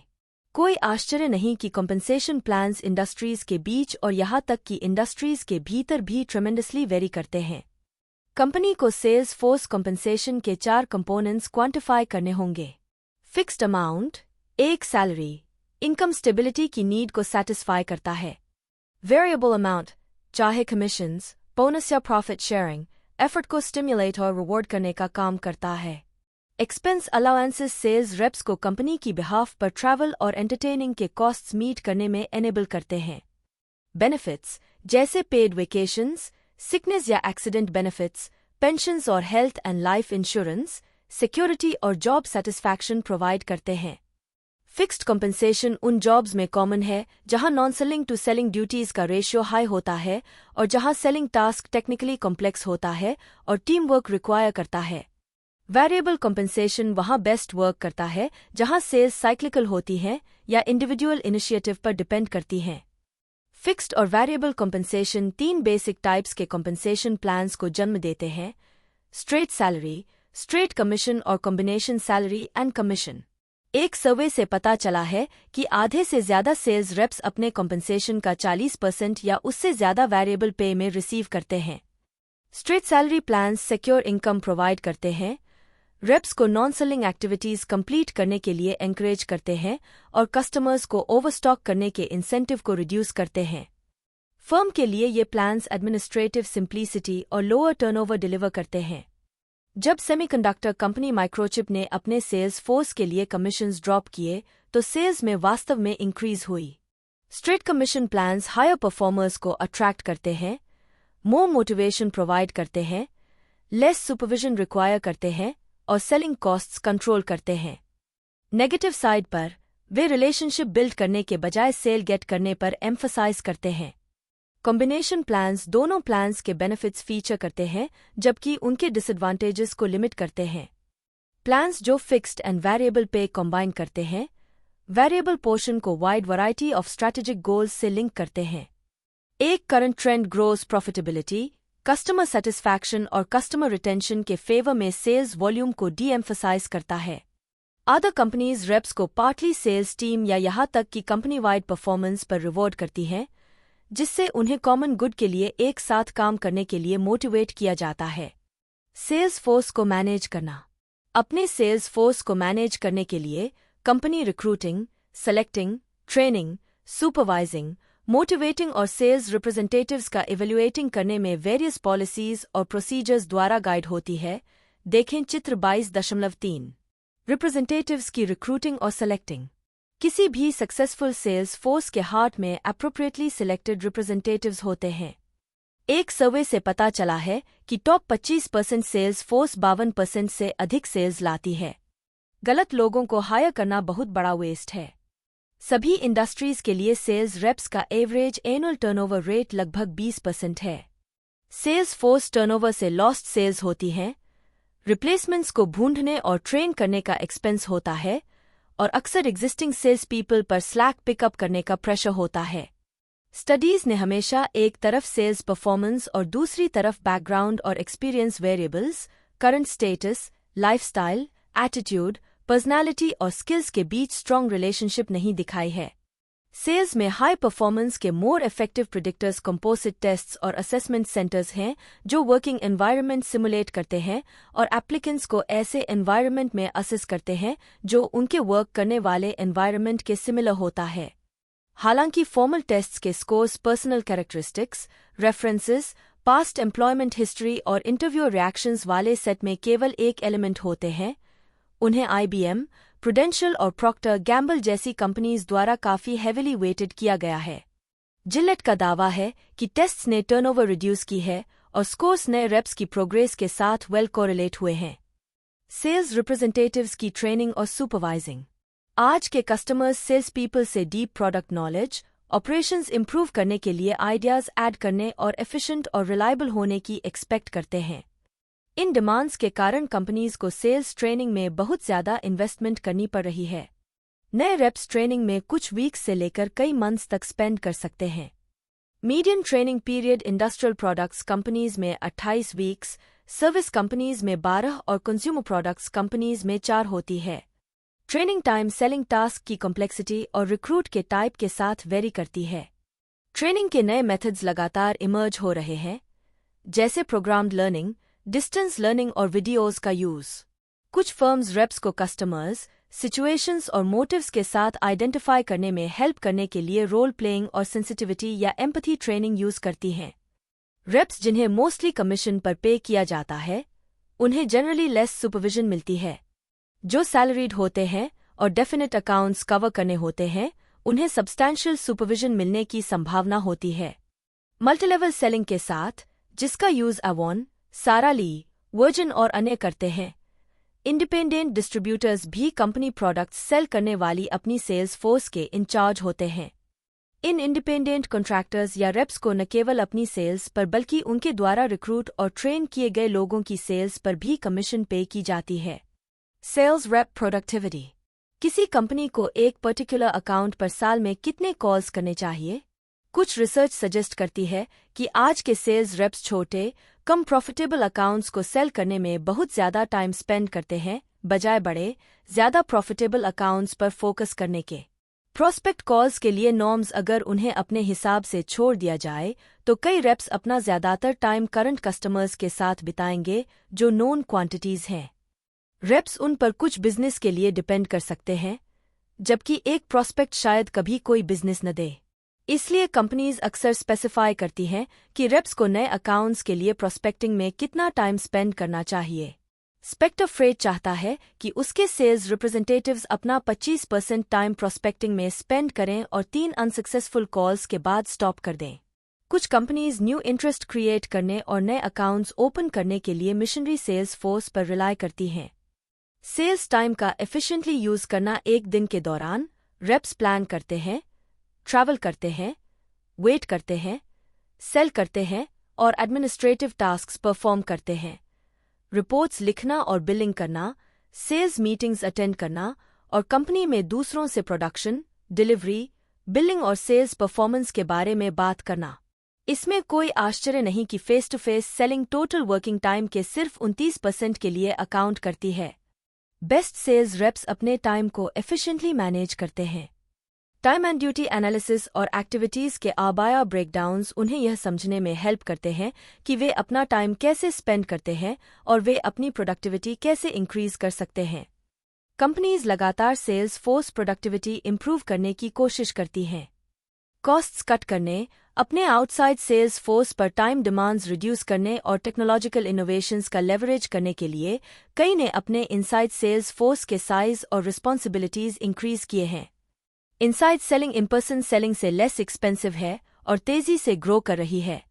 एक इनसाइड सेल्स पर्सन द्वारा किए गए प्रत्येक कॉन्टैक्ट में कंपनी को $25 से $30 कॉस्ट हो सकते हैं, जबकि एक फील्ड स्टाफ पर्सन के लिए ट्रैवल एक्सपेंसेस के साथ $300 से $500 कॉस्ट हो सकते हैं।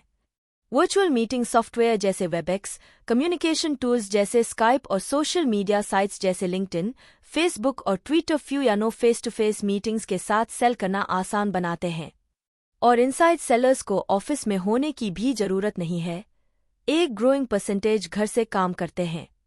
Inside sales force outside reps को मेजर अकाउंट्स को सेल करने, नए मेजर प्रोस्पेक्ट्स आइडेंटिफाई और कन्वर्ट करने और ज्यादा ब्लैंकेट ऑर्डर्स और सिस्टम्स कॉन्ट्रैक्ट्स प्राप्त करने में ज्यादा टाइम स्पेंड करने के लिए फ्री करती है। Inside sales people inventory check करने, ऑर्डर्स फॉलो अप करने और छोटे अकाउंट्स को फोन करने में ज्यादा टाइम स्पेंड करते हैं। वे आमतौर पर सैलरी या सैलरी प्लस बोनस पे कमाते हैं। Sales technology. आज का सेल्स पर्सन ट्रूली इलेक्ट्रॉनिक हो गया है। न केवल सेल्स और इन्वेंट्री इंफॉर्मेशन बहुत तेजी से ट्रांसफर होती है, बल्कि सेल्स मैनेजर्स और सेल्स रिप्रेजेंटेटिव्स के लिए specific computer based decision support systems create किए गए हैं। टैबलेट या लैपटॉप के साथ ऑनलाइन जाकर सेल्स पीपल क्लाइंट्स के बैकग्राउंड्स पर खुद को प्राइम कर सकते हैं, प्रिटन सेल्स लेटर्स कॉल अप कर सकते हैं, ऑर्डर्स ट्रांसमिट कर सकते हैं और कस्टमर सर्विस इश्यूज को ऑन द स्पॉट रिजॉल्व कर सकते हैं, और क्लाइंट्स को सैंपल्स, पैम्फलेट्स, ब्रोशर्स और अदर मटेरियल्स भेज सकते हैं। सेल्स रेप के लिए सबसे वैल्यूएबल डिजिटल टूल्स में से एक कंपनी वेबसाइट है। यह इंडिविजुअल अकाउंट्स के साथ फर्म के रिलेशनशिप्स डिफाइन करने में हेल्प कर सकती है और उन अकाउंट्स को आइडेंटिफाई कर सकती है जिनके बिजनेस के लिए पर्सनल सेल्स कॉल जरूरी है। यह सेल्फ आइडेंटिफाइड पोटेंशियल कस्टमर्स के लिए एक इंट्रोडक्शन और सेलर से कॉन्टैक्ट करने का एक वे प्रोवाइड करती है। यह इनिशियल ऑर्डर भी रिसीव कर सकती है। सोशल मीडिया एक और वैल्यूएबल डिजिटल सेलिंग टूल है। Social networking, front end, prospecting और लीड क्वालिफिकेशन के साथ साथ बैक एंड, रिलेशनशिप बिल्डिंग और मैनेजमेंट में उपयोगी है।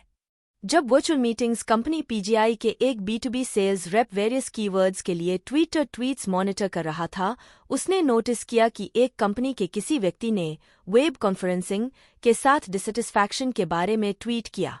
सेल्स रेप ने कंपनी के CEO से कॉन्टैक्ट किया और कुछ ही आवर्स में एक अग्रीमेंट सिक्योर करते हुए उसे पीजीआई के प्रोडक्ट्स के मेरिट्स के बारे में जल्दी कन्विंस कर लिया। सेल्स रिप्रेजेंटेटिव्स को मोटिवेट करना। अधिकतर सेल्स रिप्रेजेंटेटिव्स, खासकर फील्ड में जो डेली चैलेंजेस फेस करते हैं, उन्हें एनकरेजमेंट और स्पेशल इंसेंटिव्स की आवश्यकता होती है। ज्यादातर मार्केटर्स का मानना है कि सेल्स पर्सन का मोटिवेशन जितना हायर होगा, एफर्ट और रिजल्टिंग परफॉर्मेंस, रिवॉर्ड्स और सेटिस्फैक्शन उतनी ही ग्रेटर होगी। ये सभी बदले में मोटिवेशन को और बढ़ाते हैं। Intrinsic versus extrinsic rewards. Marketers सभी प्रकार के इंट्रिंसिक और एक्सट्रिंसिक रिवॉर्ड्स को रीइंफोर्स करते हैं। एक रिसर्च स्टडी में पाया गया कि सबसे हाई वैल्यू वाला एम्प्लॉय रिवॉर्ड पे था, उसके बाद प्रमोशन, पर्सनल ग्रोथ और सेंस ऑफ अकम्प्लिशमेंट थे। Least valued liking and respect, security और रिकग्निशन।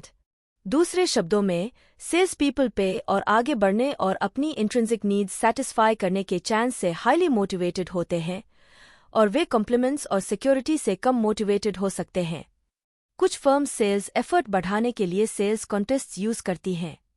कॉम्पेंसेशन प्लान्स को अलग अलग टाइप के सेल्स पर्सन्स के डिपेंडिंग पर वेरी करने की भी आवश्यकता हो सकती है। स्टार्स, कोर या सॉलिड परफॉर्मर्स और लैगर्ड्स। स्टार्स को नो सीलिंग या caps on commissions, quotas exceed करने के लिए ओवर अचीवमेंट कमीशंस और प्राइस स्ट्रक्चर्स से बेनिफिट होता है जो मल्टीपल विनर्स अलाउ करते हैं। कोर परफॉर्मर्स को मल्टीटियर टारगेट्स से बेनिफिट होता है जो अचीवमेंट के लिए स्टेपिंग स्टोन्स का काम करते हैं और सेल्स कॉन्टेस्ट से जिनके प्राइजेस नेचर और वैल्यू में वेरी होते हैं। लैगर्ड्स कंसिस्टेंट क्वार्टरली बोनसेस और सोशल प्रेशर पर रिस्पॉन्ड करते हैं। Sales quotas. कई companies annual sales quotas set करती हैं जो एनुअल मार्केटिंग प्लान से डेवलप किए जाते हैं। Dollar sales, unit volume, margin, selling effort या एक्टिविटी या प्रोडक्ट टाइप के लिए। कॉम्पेंसेशन अक्सर क्वोटा फुलफिलमेंट की डिग्री से टाइड होता है। कंपनी पहले एक सेल्स फोरकास्ट प्रिपेयर करती है जो प्रोडक्शन, वर्कफोर्स साइज और फाइनेंशियल रिक्वायरमेंट्स की प्लानिंग का बेसिस बनता है। मैनेजमेंट फिर रीजन्स और टेरिटरीज के लिए कोटास एस्टैब्लिश करता है जो आमतौर पर सेल्स फोरकास्ट से ज्यादा एड अप होते हैं ताकि मैनेजर्स और सेल्स पीपल को देयर बेस्ट परफॉर्म करने के लिए एनकरेज किया जा सके। भले ही वे अपने कोटास अचीव करने में फेल हो जाएं, फिर भी कंपनी अपने सेल्स फोरकास्ट तक पहुंच सकती है। कन्वेंशनल विजडम कहती है कि प्रॉफिट्स मैक्सिमाइज होते हैं जब sales reps more important products और मोर प्रॉफिटेबल प्रोडक्ट्स पर फोकस करते हैं। जब कंपनी एक ही टाइम पर कई न्यू प्रोडक्ट्स लॉन्च कर रही होती है तो रेप्स के एस्टैब्लिश्ड प्रोडक्ट्स के लिए अपने कोटास अचीव करने की संभावना कम होती है। कंपनी को न्यू प्रोडक्ट लॉन्चेस के लिए अपनी सेल्स फोर्स एक्सपैंड करने की आवश्यकता हो सकती है। सेल्स कोटास सेट करने से प्रॉब्लम्स क्रिएट हो सकती हैं। अगर कंपनी अंडर एस्टिमेट करती है और सेल्स रेप्स आसानी से अपने कोटास अचीव कर लेते हैं तो उसने उन्हें ओवरपेड किया है। अगर वह सेल्स पोटेंशियल ओवर एस्टिमेट करती है तो सेल्स पीपल को अपने कोटास तक पहुंचना बहुत मुश्किल लगेगा और वे फ्रस्ट्रेटेड होंगे या क्विट कर देंगे। एक और डाउनसाइड ये है कि कोटास रेप्स को जितना पॉसिबल हो उतना बिजनेस गेट करने के लिए ड्राइव कर सकते हैं, अक्सर बिजनेस के सर्विस साइड को इग्नोर करते हुए। Company long term customer satisfaction की कॉस्ट पर शॉर्ट टर्म रिजल्ट्स गेन करती है। इन रीजन से कुछ कंपनीज कोटास ड्रॉप कर रही हैं। यहाँ तक कि हार्ड ड्राइविंग ओरेकल ने भी सेल्स कॉम्पेंसेशन के लिए अपने अप्रोच को चेंज किया है। ओरेकल सेल्स फ्लैगिंग और कस्टमर्स ग्राइपिंग पाकर दुनिया की second largest software company Oracle ने अपने सेल्स डिपार्टमेंट और प्रैक्टिसेस को ओवरहॉल करने का फैसला किया। इसकी रैपिडली एक्सपैंडिंग कैपेबिलिटीज, जिसमें ह्यूमन रिसोर्सेज, सप्लाई चेन और CRM जैसे डाइवर्स एप्लीकेशंस शामिल हैं, का मतलब था कि एक रेप अब सर्टेन कस्टमर्स को सभी ओरेकल प्रोडक्ट्स सेल करने के लिए रिस्पॉन्सिबल नहीं हो सकता था। ऑर्गेनाइजेशन ने रेप्स को फ्यू पर्टिकुलर प्रोडक्ट्स में स्पेशलाइज होने दिया। सेल्स फोर्स की ओवरली एग्रेसिव रेपुटेशन को टोन डाउन करने के लिए ओरेकल ने कमीशन स्ट्रक्चर को 2% से 12% की रेंज से बदलकर फ्लैट 4% से 6% कर दिया और गाइडलाइंस अडॉप्ट की कि channels, independent software vendors, ISVs, resellers, integrators और वैल्यू एडेड रीसेलर्स वार्स के साथ कैसे प्ले नाइस किया जाए। 6 प्रिंसिपल्स ने सेल्स स्टाफ को अकाउंट्स में पार्टनर्स आइडेंटिफाई और उनके साथ वर्क करने और उनके पोजीशंस और उनके द्वारा ऐड की जाने वाली वैल्यू का रिस्पेक्ट करने का निर्देश दिया ताकि पार्टनर फीडबैक को एड्रेस किया जा सके कि ओरेकल को मोर प्रेडिक्टेबल और रिलायबल होना चाहिए। सेल्स रिप्रेजेंटेटिव्स का इवैल्यूएटिंग करना। हम सेल्स सुपरविजन के फीड फॉरवर्ड एस्पेक्ट्स डिस्क्राइब कर रहे थे। मैनेजमेंट कैसे कम्युनिकेट करता है कि सेल्स रेप्स को क्या करना चाहिए और उन्हें इसे करने के लिए मोटिवेट करता है। लेकिन अच्छे फीड फॉरवर्ड के लिए अच्छे फीडबैक की आवश्यकता होती है, जिसका मतलब है रेप्स के बारे में रेगुलर इन्फॉर्मेशन गेट करना ताकि उनकी परफॉर्मेंस इवैल्यूएट की जा सके। इन्फॉर्मेशन के सोर्सेज। रेप्स के बारे में इन्फॉर्मेशन का सबसे इम्पोर्टेंट सोर्स सेल्स रिपोर्ट्स हैं। Additional information, personal observation, salesperson self-reports, customer letters और complaints, customer surveys और other reps के साथ conversations के थ्रू आती है। Sales reports activity plans और activity results के write-ups के बीच divided होते हैं। पूर्व का best example salesperson's work plan है, जिसे reps एक week या month पहले submit करते हैं ताकि intended calls और routing describe कर सकें। यह रिपोर्ट सेल्स रेप्स को अपनी एक्टिविटीज प्लान और स्केड्यूल करने और मैनेजमेंट को अपने वेयरअबाउट्स इन्फॉर्म करने के लिए फोर्स करता है। यह उनके प्लान्स और अकम्प्लिशमेंट्स या उनकी plan their work and work their plan करने की एबिलिटी की कंपेयरिंग करने का बेसिस प्रोवाइड करता है। कई कंपनीज रिप्रेजेंटेटिव्स से एक annual territory marketing plan develop करने की रिक्वायर करती हैं, जिसमें वे न्यू अकाउंट्स डेवलप करने और एग्जिस्टिंग अकाउंट्स से बिजनेस इंक्रीज करने के लिए अपने प्रोग्राम को आउटलाइन करते हैं। सेल्स मैनेजर्स इन प्लान्स को स्टडी करते हैं, सजेशंस देते हैं और सेल्स कोटास डेवलप करने के लिए उनका यूज करते हैं। सेल्स रेप्स कंप्लीटेड एक्टिविटीज को कॉल रिपोर्ट्स पर राइट अप करते हैं। वे expense reports, new business reports, lost business reports और local business and economic conditions पर रिपोर्ट्स भी सबमिट करते हैं। ये रिपोर्ट्स रॉ डेटा प्रोवाइड करते हैं, जिनसे सेल्स मैनेजर्स सेल्स परफॉर्मेंस के की इंडिकेटर्स एक्सट्रैक्ट कर सकते हैं। 1. प्रति सेल्स पर्सन प्रति दिन सेल्स कॉल्स की एवरेज नंबर। 2. प्रति contact average sales call time. 3. प्रति सेल्स कॉल एवरेज रेवेन्यू। 4. प्रति सेल्स कॉल एवरेज कॉस्ट। 5. प्रति सेल्स कॉल एंटरटेनमेंट कॉस्ट। 6. प्रति 100 सेल्स कॉल्स ऑर्डर्स का परसेंटेज। 7. प्रति पीरियड नए कस्टमर्स की नंबर। 8. प्रति पीरियड लॉस्ट कस्टमर्स की नंबर। और 9. टोटल सेल्स के परसेंटेज के रूप में sales force cost. Formal evaluation. Sales force की रिपोर्ट्स और अदर ऑब्जर्वेशंस इवैल्यूएशन के लिए रॉ मटेरियल्स सप्लाई करती हैं। एक तरह की इवैल्यूएशन करंट परफॉर्मेंस की पास्ट परफॉर्मेंस से तुलना करती है। इसका एक एग्जाम्पल टेबल 22.1 में दिखाया गया है। सेल्स मैनेजर इस टेबल से रेप जॉन स्मिथ के बारे में बहुत कुछ सीख सकता है। टोटल सेल्स हर साल बढ़ी हैं। लाइन 3। इसका मतलब ये नहीं है कि स्मिथ बेहतर जॉब कर रहा है। प्रोडक्ट ब्रेकडाउन दिखाता है कि वह प्रोडक्ट बी की सेल्स को प्रोडक्ट की सेल्स से ज्यादा बढ़ाने में सक्षम रहा है। लाइन्स 1 और 2, हालांकि कंपनी के लिए ज्यादा प्रॉफिटेबल है। दोनों प्रोडक्ट्स के लिए उसके कोटास, लाइन्स 4 और 5 को देखते हुए स्मिथ प्रोडक्ट सेल्स की कीमत पर प्रोडक्ट बी सेल्स बढ़ा रहा हो सकता है। हालांकि उसने 2013 और 2014 के बीच टोटल सेल्स में $1,100 की वृद्धि की। लाइन 3, टोटल सेल्स पर ग्रोस प्रॉफिट्स वास्तव में $580 कम हो गए। लाइन 8, सेल्स एक्सपेंस, लाइन 9 में स्टेडी इंक्रीज दिखाई देती है, हालांकि टोटल सेल्स के परसेंटेज के रूप में टोटल एक्सपेंस कंट्रोल में लगती है। लाइन 10, टोटल डॉलर एक्सपेंस में अपवर्ड ट्रेंड कॉल्स की संख्या में किसी इंक्रीज से एक्सप्लेन नहीं होती है। लाइन 11, हालांकि यह नए कस्टमर्स प्राप्त करने में सक्सेस से रिलेटेड हो सकती है। लाइन 14, शायद नए कस्टमर्स की प्रोस्पेक्टिंग में यह रेप प्रेजेंट कस्टमर्स को निग्लेक्ट कर रहा है, जैसा कि लॉस्ट अकाउंट्स की एनुअल नंबर में अपवर्ड ट्रेंड से इंडिकेटेड होता है। लाइन 15। अंतिम 2 लाइन्स प्रति कस्टमर सेल्स और ग्रोस प्रॉफिट्स के लेवल और ट्रेंड को शो करती हैं। ये फिगर्स ओवरऑल कंपनी एवरेजेस से कंपेयर किए जाने पर मोर मीनिंगफुल हो जाते हैं। अगर स्मिथ का एवरेज ग्रोस प्रॉफिट पर कस्टमर कंपनी के एवरेज से लोअर है, तो वह गलत कस्टमर्स पर कंसंट्रेट कर रहा हो सकता है या प्रत्येक कस्टमर के साथ पर्याप्त टाइम स्पेंड नहीं कर रहा हो सकता है। Annual number of calls, line 11 की रिव्यू से पता चलता है कि वह एवरेज सेल्स पर्सन से कम एनुअल कॉल्स कर रहा हो सकता है। सेल्स पर्सन अगर टेरिटरी में डिस्टेंसेस अन्य टेरिटरीज के समान हैं, तो हो सकता है वह पूरा वर्कडे नहीं लगा रहा हो, सेल्स प्लानिंग और राउटिंग में पुअर हो या कुछ अकाउंट्स के साथ बहुत ज्यादा टाइम स्पेंड कर रहा हो। सेल्स प्रोड्यूस करने में इफेक्टिव होने के बावजूद रेप कस्टमर्स के साथ हाईली रेट नहीं कर सकता है।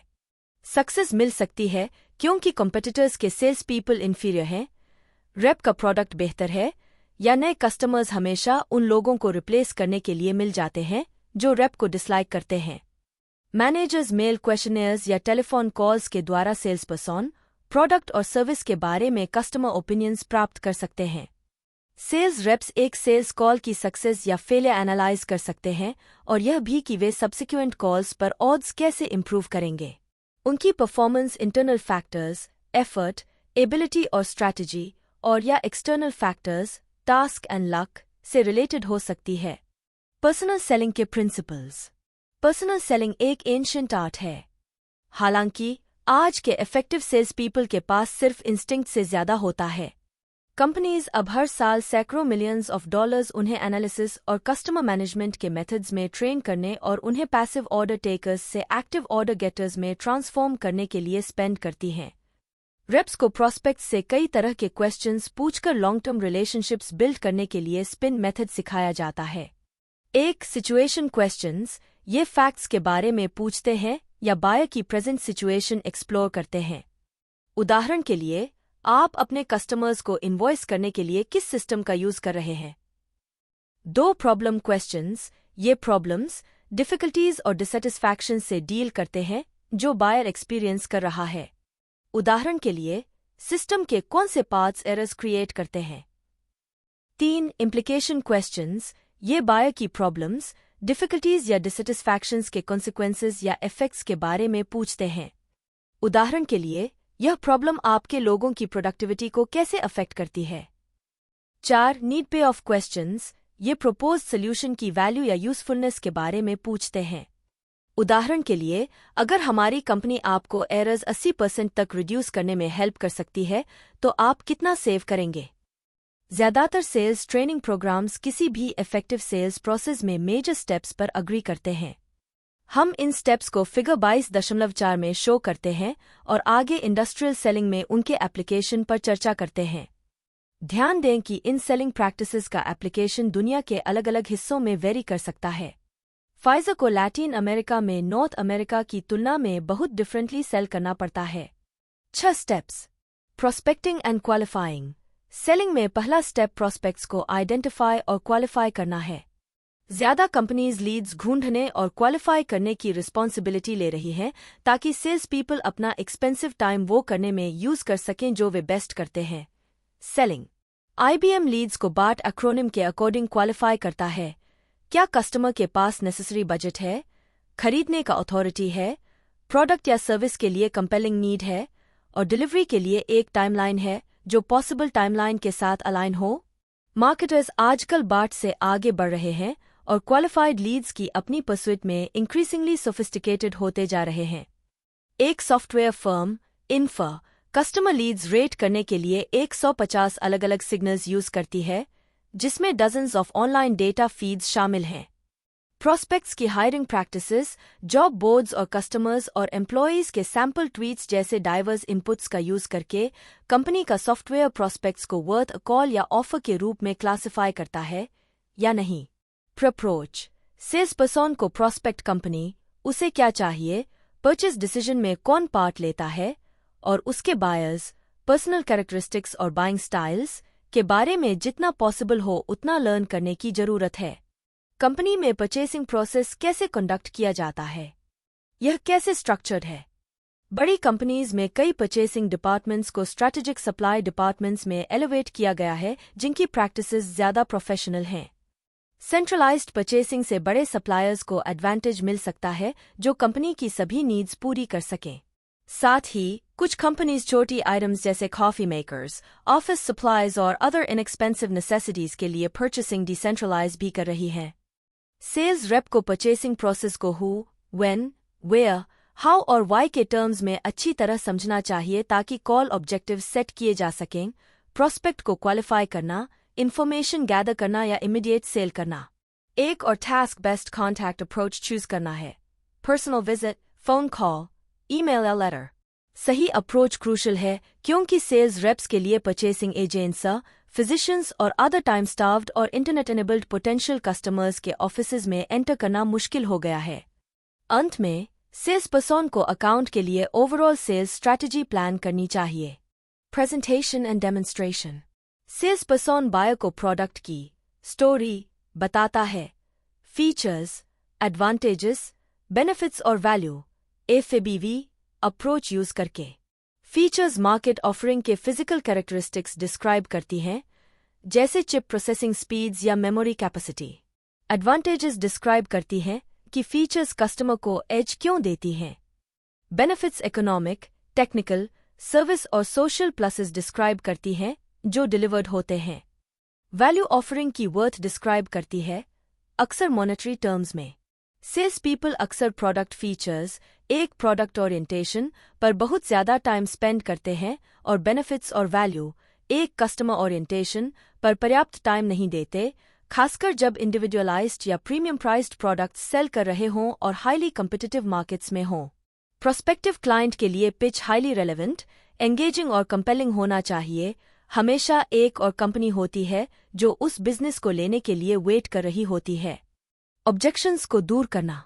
कस्टमर्स आमतौर पर ऑब्जेक्शंस रेज करते हैं।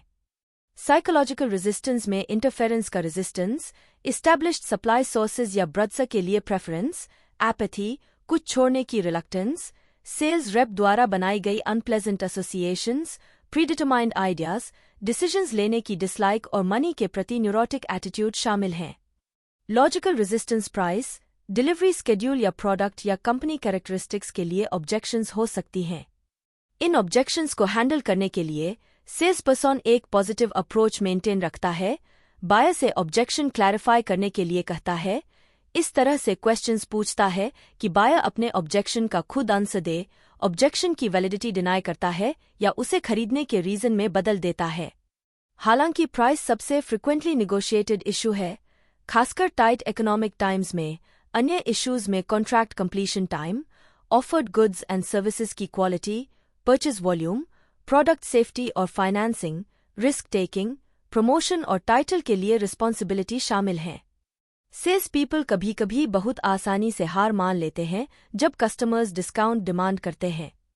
एक कंपनी ने इस प्रॉब्लम को तब रिकॉग्नाइज किया जब सेल्स रेवेन्यूज 25% बढ़ गईं लेकिन प्रॉफिट फ्लैट रही।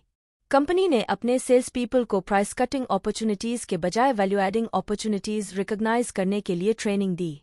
रिजल्ट के रूप में कंपनी के सेल्स रेवेन्यूज बढ़े और उसके मार्जिन्स भी बढ़े। क्लोजिंग। बायर की ओर से क्लोजिंग साइंस में फिजिकल एक्शंस, स्टेटमेंट्स या कमेंट्स और क्वेश्चंस शामिल हो सकते हैं।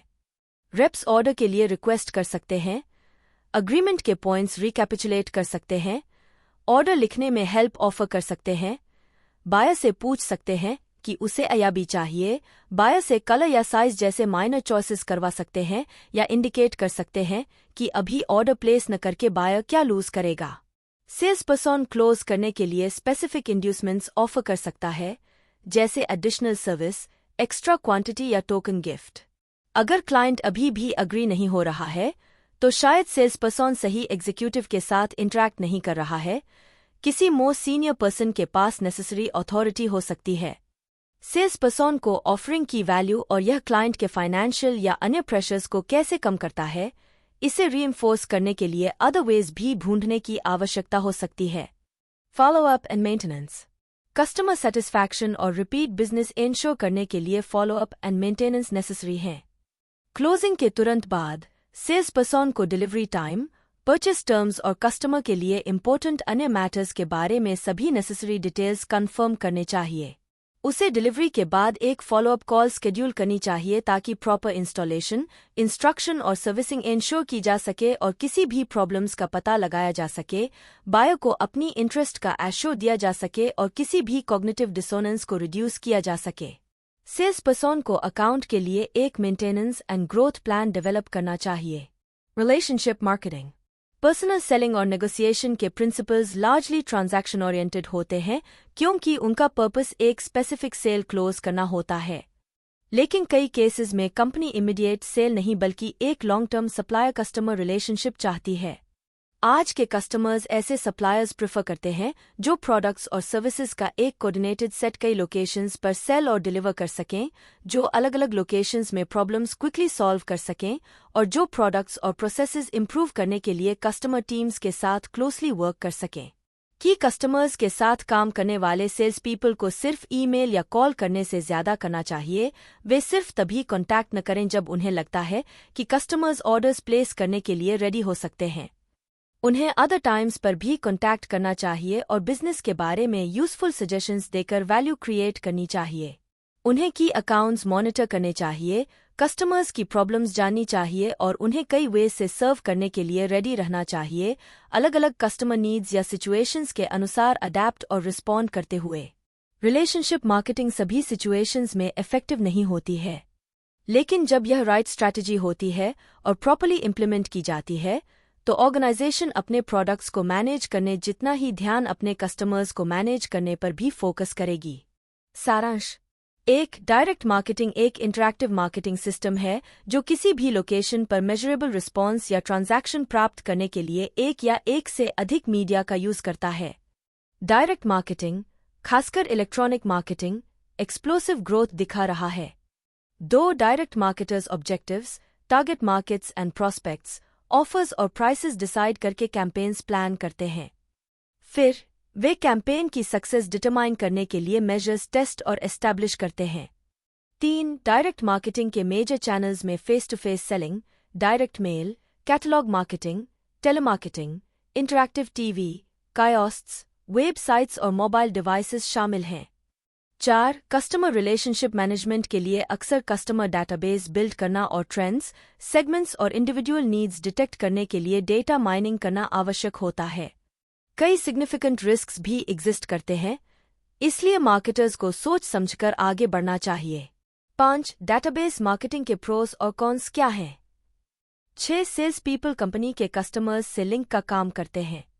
सेल्स रेप कई कस्टमर्स के लिए कंपनी होता है और यह रेप ही होता है जो कंपनी के लिए कस्टमर के बारे में बहुत जरूरी इंफॉर्मेशन वापस लाता है।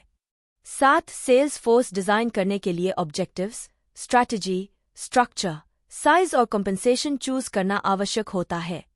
ऑब्जेक्टिव्स में prospecting, targeting, communicating, selling, servicing, information gathering और एलोकेटिंग शामिल हो सकते हैं। स्ट्रैटेजी सिलेक्ट करने के लिए सेलिंग अप्रोचेस के सबसे इफेक्टिव मिक्स को चूज करना आवश्यक होता है। सेल्स फोर्स स्ट्रक्चर बनाने में ज्योग्राफी, प्रोडक्ट या मार्केट या इनके किसी कॉम्बिनेशन के आधार पर टेरिटरीज डिवाइड करना शामिल होता है। यह एस्टिमेट करने के लिए कि सेल्स फोर्स कितनी बड़ी होनी चाहिए, फर्म टोटल वर्कलोड एस्टिमेट करती है और कितने सेल्स आवर्स और इसलिए सेल्स पीपल की आवश्यकता होगी। रेप्स को कंपनसेट करने के लिए salaries, commissions, bonuses, expense accounts और बेनिफिट्स के टाइप्स आइडेंटिफाई करना आवश्यक होता है और यह भी कि टोटल कंपनसेशन डिटरमाइन करने में कस्टमर सेटिस्फैक्शन को कितना वेट दिया जाना चाहिए। 8 सेल्स फोर्स मैनेज करने में 5 स्टेप्स होते हैं। 1 सेल्स रिप्रेजेंटेटिव्स रिक्रूट और सिलेक्ट करना। 2 रिप्रेजेंटेटिव्स को सेल्स टेक्निक्स में और कंपनी के प्रोडक्ट्स, पॉलिसीज और कस्टमर सेटिस्फैक्शन ओरिएंटेशन में ट्रेन करना। 3 सेल्स फोर्स सुपरवाइज करना और रेप्स को देयर टाइम एफिशिएंटली यूज करने में हेल्प करना। 4 सेल्स फोर्स मोटिवेट करना और कोटास, मॉनेटरी रिवॉर्ड्स और सप्लीमेंट्री मोटिवेटर्स को बैलेंस करना। और 5 इंडिविजुअल और ग्रुप सेल्स परफॉर्मेंस इवैल्यूएट करना। 9 इफेक्टिव सेल्स पीपल एनालिसिस और कस्टमर मैनेजमेंट के मेथड्स के साथ साथ सेल्स प्रोफेशनलिज्म की आर्ट में भी ट्रेंड होते हैं। कोई सिंगल अप्रोच सभी सर्कमस्टांसेस में बेस्ट वर्क नहीं करता है, लेकिन ज्यादातर ट्रेनर्स इस बात से अग्री करते हैं कि सेलिंग के 6 स्टेप्स होते हैं।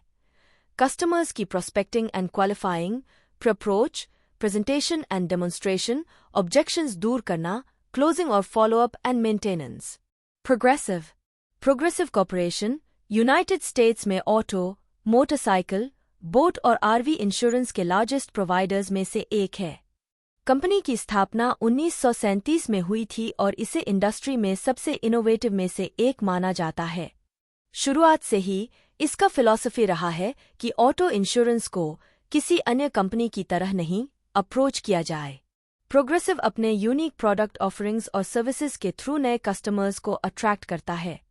उदाहरण के लिए, यह पहली इंश्योरेंस कंपनी थी जिसने drive through claim service, 24 claim service और लो रिस्क ड्राइवर्स के लिए रिड्यूस्ड रेट्स ऑफर की। 1994 में इसने comparison insurance shopping service introduce की। कस्टमर्स को 800 ऑटो प्रो, अब 800 प्रोग्रेसिव पर कॉल करने और प्रोग्रेसिव कोट के साथ साथ 3 अदर कॉम्पिटिटर्स के कंपैरिजन कोट्स प्राप्त करने के लिए एनकरेज किया। कंपनी ने इस सर्विस को तब एक्सटेंड किया जब उसने इंटरनेट पर कंपैरिजन रेट शॉपिंग लॉन्च की। यह पहली इंश्योरेंस कंपनी भी थी जिसने immediate response vehicle (IRV) offer किया, एक स्पेशल व्हीकल जो ट्रेंड क्लेम्स प्रोफेशनल्स को वहां ले जाती थी जहां कस्टमर्स को उनकी जरूरत होती थी, जिसमें एक्सीडेंट की सीन भी शामिल थी। आज प्रोग्रेसिव के पास पूरे देश में हजारों IRVs लोकेटेड हैं। इंश्योरेंस इंडस्ट्री में पिछले कुछ ईयर्स में बहुत चेंजेस आए हैं क्योंकि कंज्यूमर्स ज्यादा एजुकेटेड, ज्यादा कॉस्ट कॉन्शियस और बाइंग प्रोसेस के दौरान एजेंट यूज करने की संभावना कम हो गए हैं। प्रोग्रेसिव में marketing strategy and innovation business leader Jonathan Beamer ने कंपनी की मीडिया स्ट्रैटेजी एक्सप्लेन की। एक कंपनी के रूप में हमारा हमेशा से यह बिलीफ रहा है कि कस्टमर्स को अपनी पसंद के चैनल में हमारे साथ इंटरैक्ट करने में सक्षम होना चाहिए। पास्ट में वह फोन, ऑनलाइन या किसी एजेंट के थ्रू होता था। सोशल मीडिया कस्टमर्स के लिए हमारे ब्रांड के साथ एंगेज होने का एक और मीन्स है। कंपनी के पास 35,000 इंडिपेंडेंट एजेंट्स का नेटवर्क है, लेकिन यह कस्टमर्स को इंटरनेट या मोबाइल डिवाइसेस के माध्यम से भी इंटरैक्ट करने का मौका देती है। यह कंज्यूमर्स को अपनी सर्विस क्लेम्स मैनेज करने के लिए भी कई ऑप्शंस ऑफर करती है। पॉलिसी होल्डर्स अपने डैमेज्ड व्हीकल को प्रोग्रेसिव सर्विस सेंटर ला सकते हैं, या वे रोड साइड असिस्टेंस के लिए प्रोग्रेसिव को कॉल कर सकते हैं ताकि फ्लैट टायर्स से लेकर लॉकस्मिथ नीड्स तक की प्रॉब्लम्स का ध्यान रखा जा सके। हाल के ईयर्स में कंज्यूमर्स ने प्रोग्रेसिव के मार्केटिंग कैंपेन्स को पॉजिटिव रिस्पॉन्स दी है। कंपनी के आइकॉनिक कैरेक्टर फ्लो की वजह से, जो एक क्वर्की, विट्टी एम्प्लॉय है जो सफेद यूनिफॉर्म और कंपनी के लोगो वाली सफेद एप्रन पहनती है। फ्लो कमर्शियल्स अक्सर एक इमेजिनरी इंश्योरेंस सुपरस्टोर में सेट होते हैं और उन कंज्यूमर्स को टारगेट करते हैं जो एक नई इंश्योरेंस पॉलिसी लेने पर विचार कर रहे हैं या इंश्योरर्स बदलने के। कंपनी ने पाया है कि ब्रांड रिप्रेजेंट करने के लिए एक पर्सन यूज करने से कंज्यूमर्स को इंश्योरेंस खरीदने और बेचने के इंटेंजिबल एक्ट को टैंजिबल के रूप में एनविजन करने में हेल्प मिलती है। इसके एड्स में अक्सर एक बड़ा white and blue insurance package भी दिखाया जाता है, जो इस आइडिया को फिर से रीइंफोर्स करता है कि प्रोग्रेसिव एब्स्ट्रैक्ट के बजाय कुछ कंक्रीट बेचता है। हर कमर्शियल में फ्लो कस्टमर्स और उनके बिजनेसेस की हेल्प करने के लिए हर संभव कोशिश करती है। वह प्लम्बर्स के साथ काम करती है, लैंडस्केपर्स के साथ श्रबरी धोती है और स्ट्रैंडेड कार्स और ड्राइवर्स को पोरिंग रेन में ढूंढती है। फ्लो, उसके इंश्योरेंस के पैकेजेस और प्रोग्रेसिव सुपर सेंटर्स, इन सभी ने कम्पिटिटिव इंडस्ट्री में प्रोग्रेसिव को डिफरेंशिएट करने में हेल्प की है। फ्लो अब सबसे रिकॉग्नाइज्ड एडवर्टाइजिंग आइकन्स में से एक है और जैसा कि चीफ मार्केटिंग ऑफिसर जेफ चानी ने एक्सप्लेन किया, फ्लो ने हमें एक हाउस होल्ड नेम बना दिया है। हालांकि प्रोग्रेसिव की मार्केटिंग टीम उसे मॉडर्न और रेलेवेंट रखने के लिए केयरफुल है। वह सभी स्क्रीन्स पर अपीयर होती है, जिसमें TV, internet, mobile devices, smartphone apps, SIM social जैसे वीडियो गेम्स और एनिमेटेड यूट्यूब वीडियोस शामिल हैं, और उसका अपना फेसबुक पेज भी है, मिलियंस ऑफ फैंस के साथ। कंपनी की मार्केटिंग ने कई अवार्ड्स भी जीते हैं, जिनमें 2011 में अद्विक का brand genius, marketer of the year award और मार्केटिंग एफिशिएंसी के लिए एफी अवार्ड शामिल हैं। प्रोग्रेसिव ने पिछले 2 डेकेड्स में अपने इनोवेटिव और अफोर्डेबल इंश्योरेंस सॉल्यूशंस और डायरेक्ट मार्केटिंग कैंपेन्स की बदौलत इम्प्रेसिव ग्रोथ एक्सपीरियंस की है। 1996 और 2005 के बीच कंपनी 17% प्रति वर्ष की एवरेज से बढ़ी 3.4 बिलियन से $14 बिलियन तक। 2013 में इसने 17.3 बिलियन पॉलिसीज लिखीं और 18.2 बिलियन रेवेन्यू कमाया। प्रश्न: एक नए इंश्योरेंस कस्टमर्स को अट्रैक्ट करने के लिए प्रोग्रेसिव ने पिछले कुछ वर्षों में क्या अच्छा किया है? 2 प्रोग्रेसिव के डायरेक्ट मार्केटिंग कैंपेन पर चर्चा करें जो मुख्य रूप से फ्लो के कैरेक्टर के इर्द-गिर्द घूमता है। यह कंज्यूमर्स के साथ इतनी अच्छी तरह रेसोनेट क्यों करता है? 3. इंश्योरेंस की कॉम्पिटिटिव इंडस्ट्री में टॉप ऑफ माइंड बने रहने के लिए प्रोग्रेसिव को और क्या करना चाहिए? Victoria's secret. Victoria's secret United states में लिंगरी की सबसे बड़ी रिटेलर है।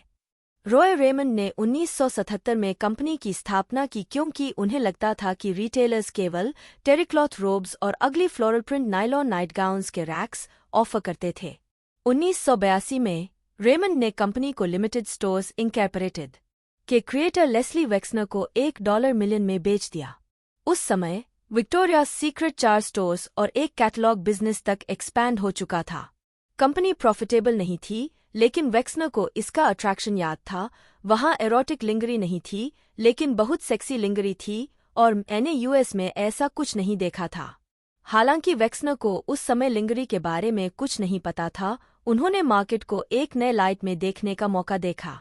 उन्होंने एक्सप्लेन किया, ज्यादातर विमेन जिन्हें मैं जानता था वे ज्यादातर टाइम अंडरवियर पहनती थीं और मुझे लगता था कि ज्यादातर विमेन जिन्हें मैं जानता था वे ज्यादातर टाइम लिंगरी पहनना पसंद करेंगी, लेकिन कोई लिंगरी स्टोर्स नहीं थीं।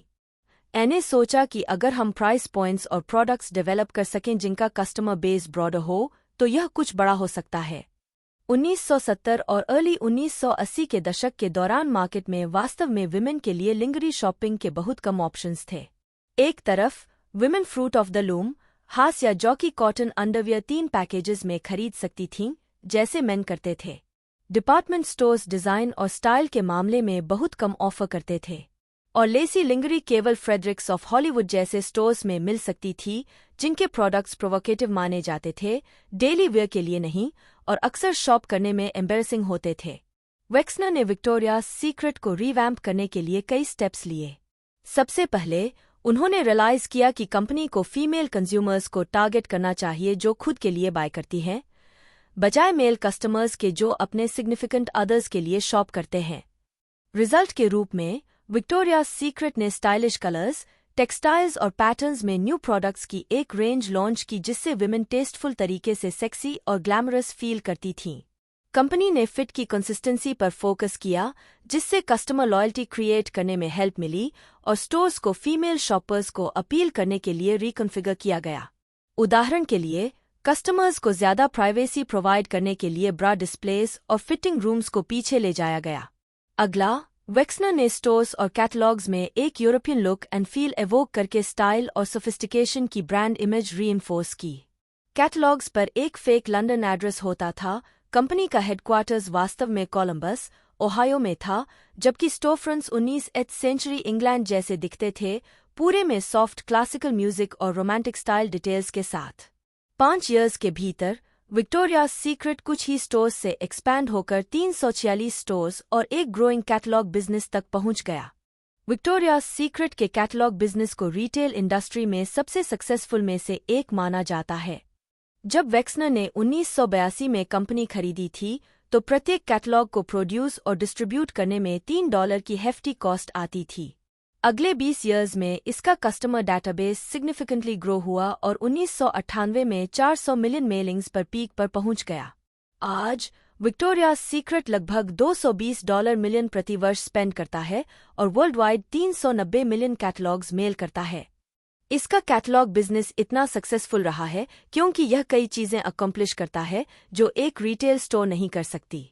सबसे इम्पोर्टेंटली, कैटलॉग्स कंज्यूमर्स को अपने होम्स के कंफर्ट और प्राइवेसी में लिंगरी ब्राउज और शॉप करने की अनुमति देते हैं। उन्हें अकोमोडेट करने के लिए Victoria's secret 24 hours day telephone orders लेता है। इंटरनेट से पहले यह कंपनी की सक्सेस की एक क्रिटिकल की थी। कैटलॉग्स बेथिंग सूट्स, स्वेटर्स और ड्रेसेस सहित डिफरेंट प्रोडक्ट ऑफरिंग्स एक्सटेंड और टेस्ट करने का मौका भी प्रोवाइड करते हैं। विक्टोरियाज सीक्रेट की मार्केटिंग स्ट्रैटेजी में एक और माइलस्टोन 1990 के दशक में सुपरमॉडल फैशन शोज और टेलीविजन कमर्शियल्स को इंक्लूड करने का शिफ्ट था। 1999 में कंपनी के steamy 30 second Super Bowl ad के रिजल्ट में कंपनी की वेबसाइट पर मिलियंस ऑफ विजिट्स हुईं। हर साल लाखों और लोग दुनिया के टॉप सुपरमॉडल्स, जिनमें विक्टोरियाज सीक्रेट एंजल्स भी शामिल हैं, को डायमंड स्टडेड लिंगरी, हाई हील्स और कंपनी के सिग्नेचर एंजल विंग्स में रनवे पर स्ट्रट डाउन करते हुए देखने के लिए ट्यून इन करते हैं। रॉबर्ट वू बेर्टसॉ की एक एनालिस्ट एरिका मास्टमेयर ने एक्सप्लेन किया कि टीवी शो एसेंशियली एक आवर लॉन्ग कमर्शियल है। इंटीमेट अपैरल खरीदने के लिए बहुत सी जगह हैं, लेकिन कोई अदर प्लेस नहीं है जिसका इतना स्ट्रॉन्ग ब्रांड कॉनोटेशन हो, और मुझे लगता है कि फैशन शो डेफिनेटली इसका एक पार्ट है। विक्टोरियाज सीक्रेट ने वो अकम्प्लिश किया है जो किसी कंपनी ने नहीं किया। इसने एक इंटीमेट प्रोडक्ट लिया और उसे इनोवेटिव और पिच परफेक्ट डायरेक्ट मार्केटिंग के थ्रू स्टाइलिश, ट्रेंडी, एक्सेप्टेबल और एक्सेसिबल बना दिया। कंपनी ने हाल ही में पिंक के लॉन्च के साथ एक्सपैंड किया, जो 15 से 22 ईयर की विमेन को टारगेट करने वाली एक लिंगरी लाइन है। उम्मीद है कि पिंक कंज्यूमर्स बड़ी होने पर विक्टोरियाज सीक्रेट ब्रांड के प्रति लॉयल रहेंगी। आज विक्टोरियाज सीक्रेट अपने प्रोडक्ट्स को अल्यूरिंग कैटलॉग्स के थ्रू, अपनी वेबसाइट के थ्रू और मुख्य रूप से यूनाइटेड स्टेट्स, कनाडा और यूनाइटेड किंगडम के शॉपिंग मॉल्स में लोकेटेड 1075 से अधिक स्टोर्स में सेल करती है। 2013 में एनुअल सेल्स $6 बिलियन से अधिक थीं और कंपनी बिजनेस ग्रो करना जारी रखे हुए है, जिससे सभी एजेस की विमेन के लिए लिंगरी ट्रेंडी और स्टाइलिश बन रही है। प्रश्न 1, विक्टोरियाज सीक्रेट इतनी सक्सेसफुल क्यों रही है? कंपनी अपने टारगेट ऑडियंस तक कैसे पहुंचती है? 2, आपको क्या लगता है कि विक्टोरियाज सीक्रेट की सबसे बड़ी चैलेंजेस क्या हैं? 3, विक्टोरियाज सीक्रेट के लिए आगे क्या है? कंपनी कैसे ग्रो करती है?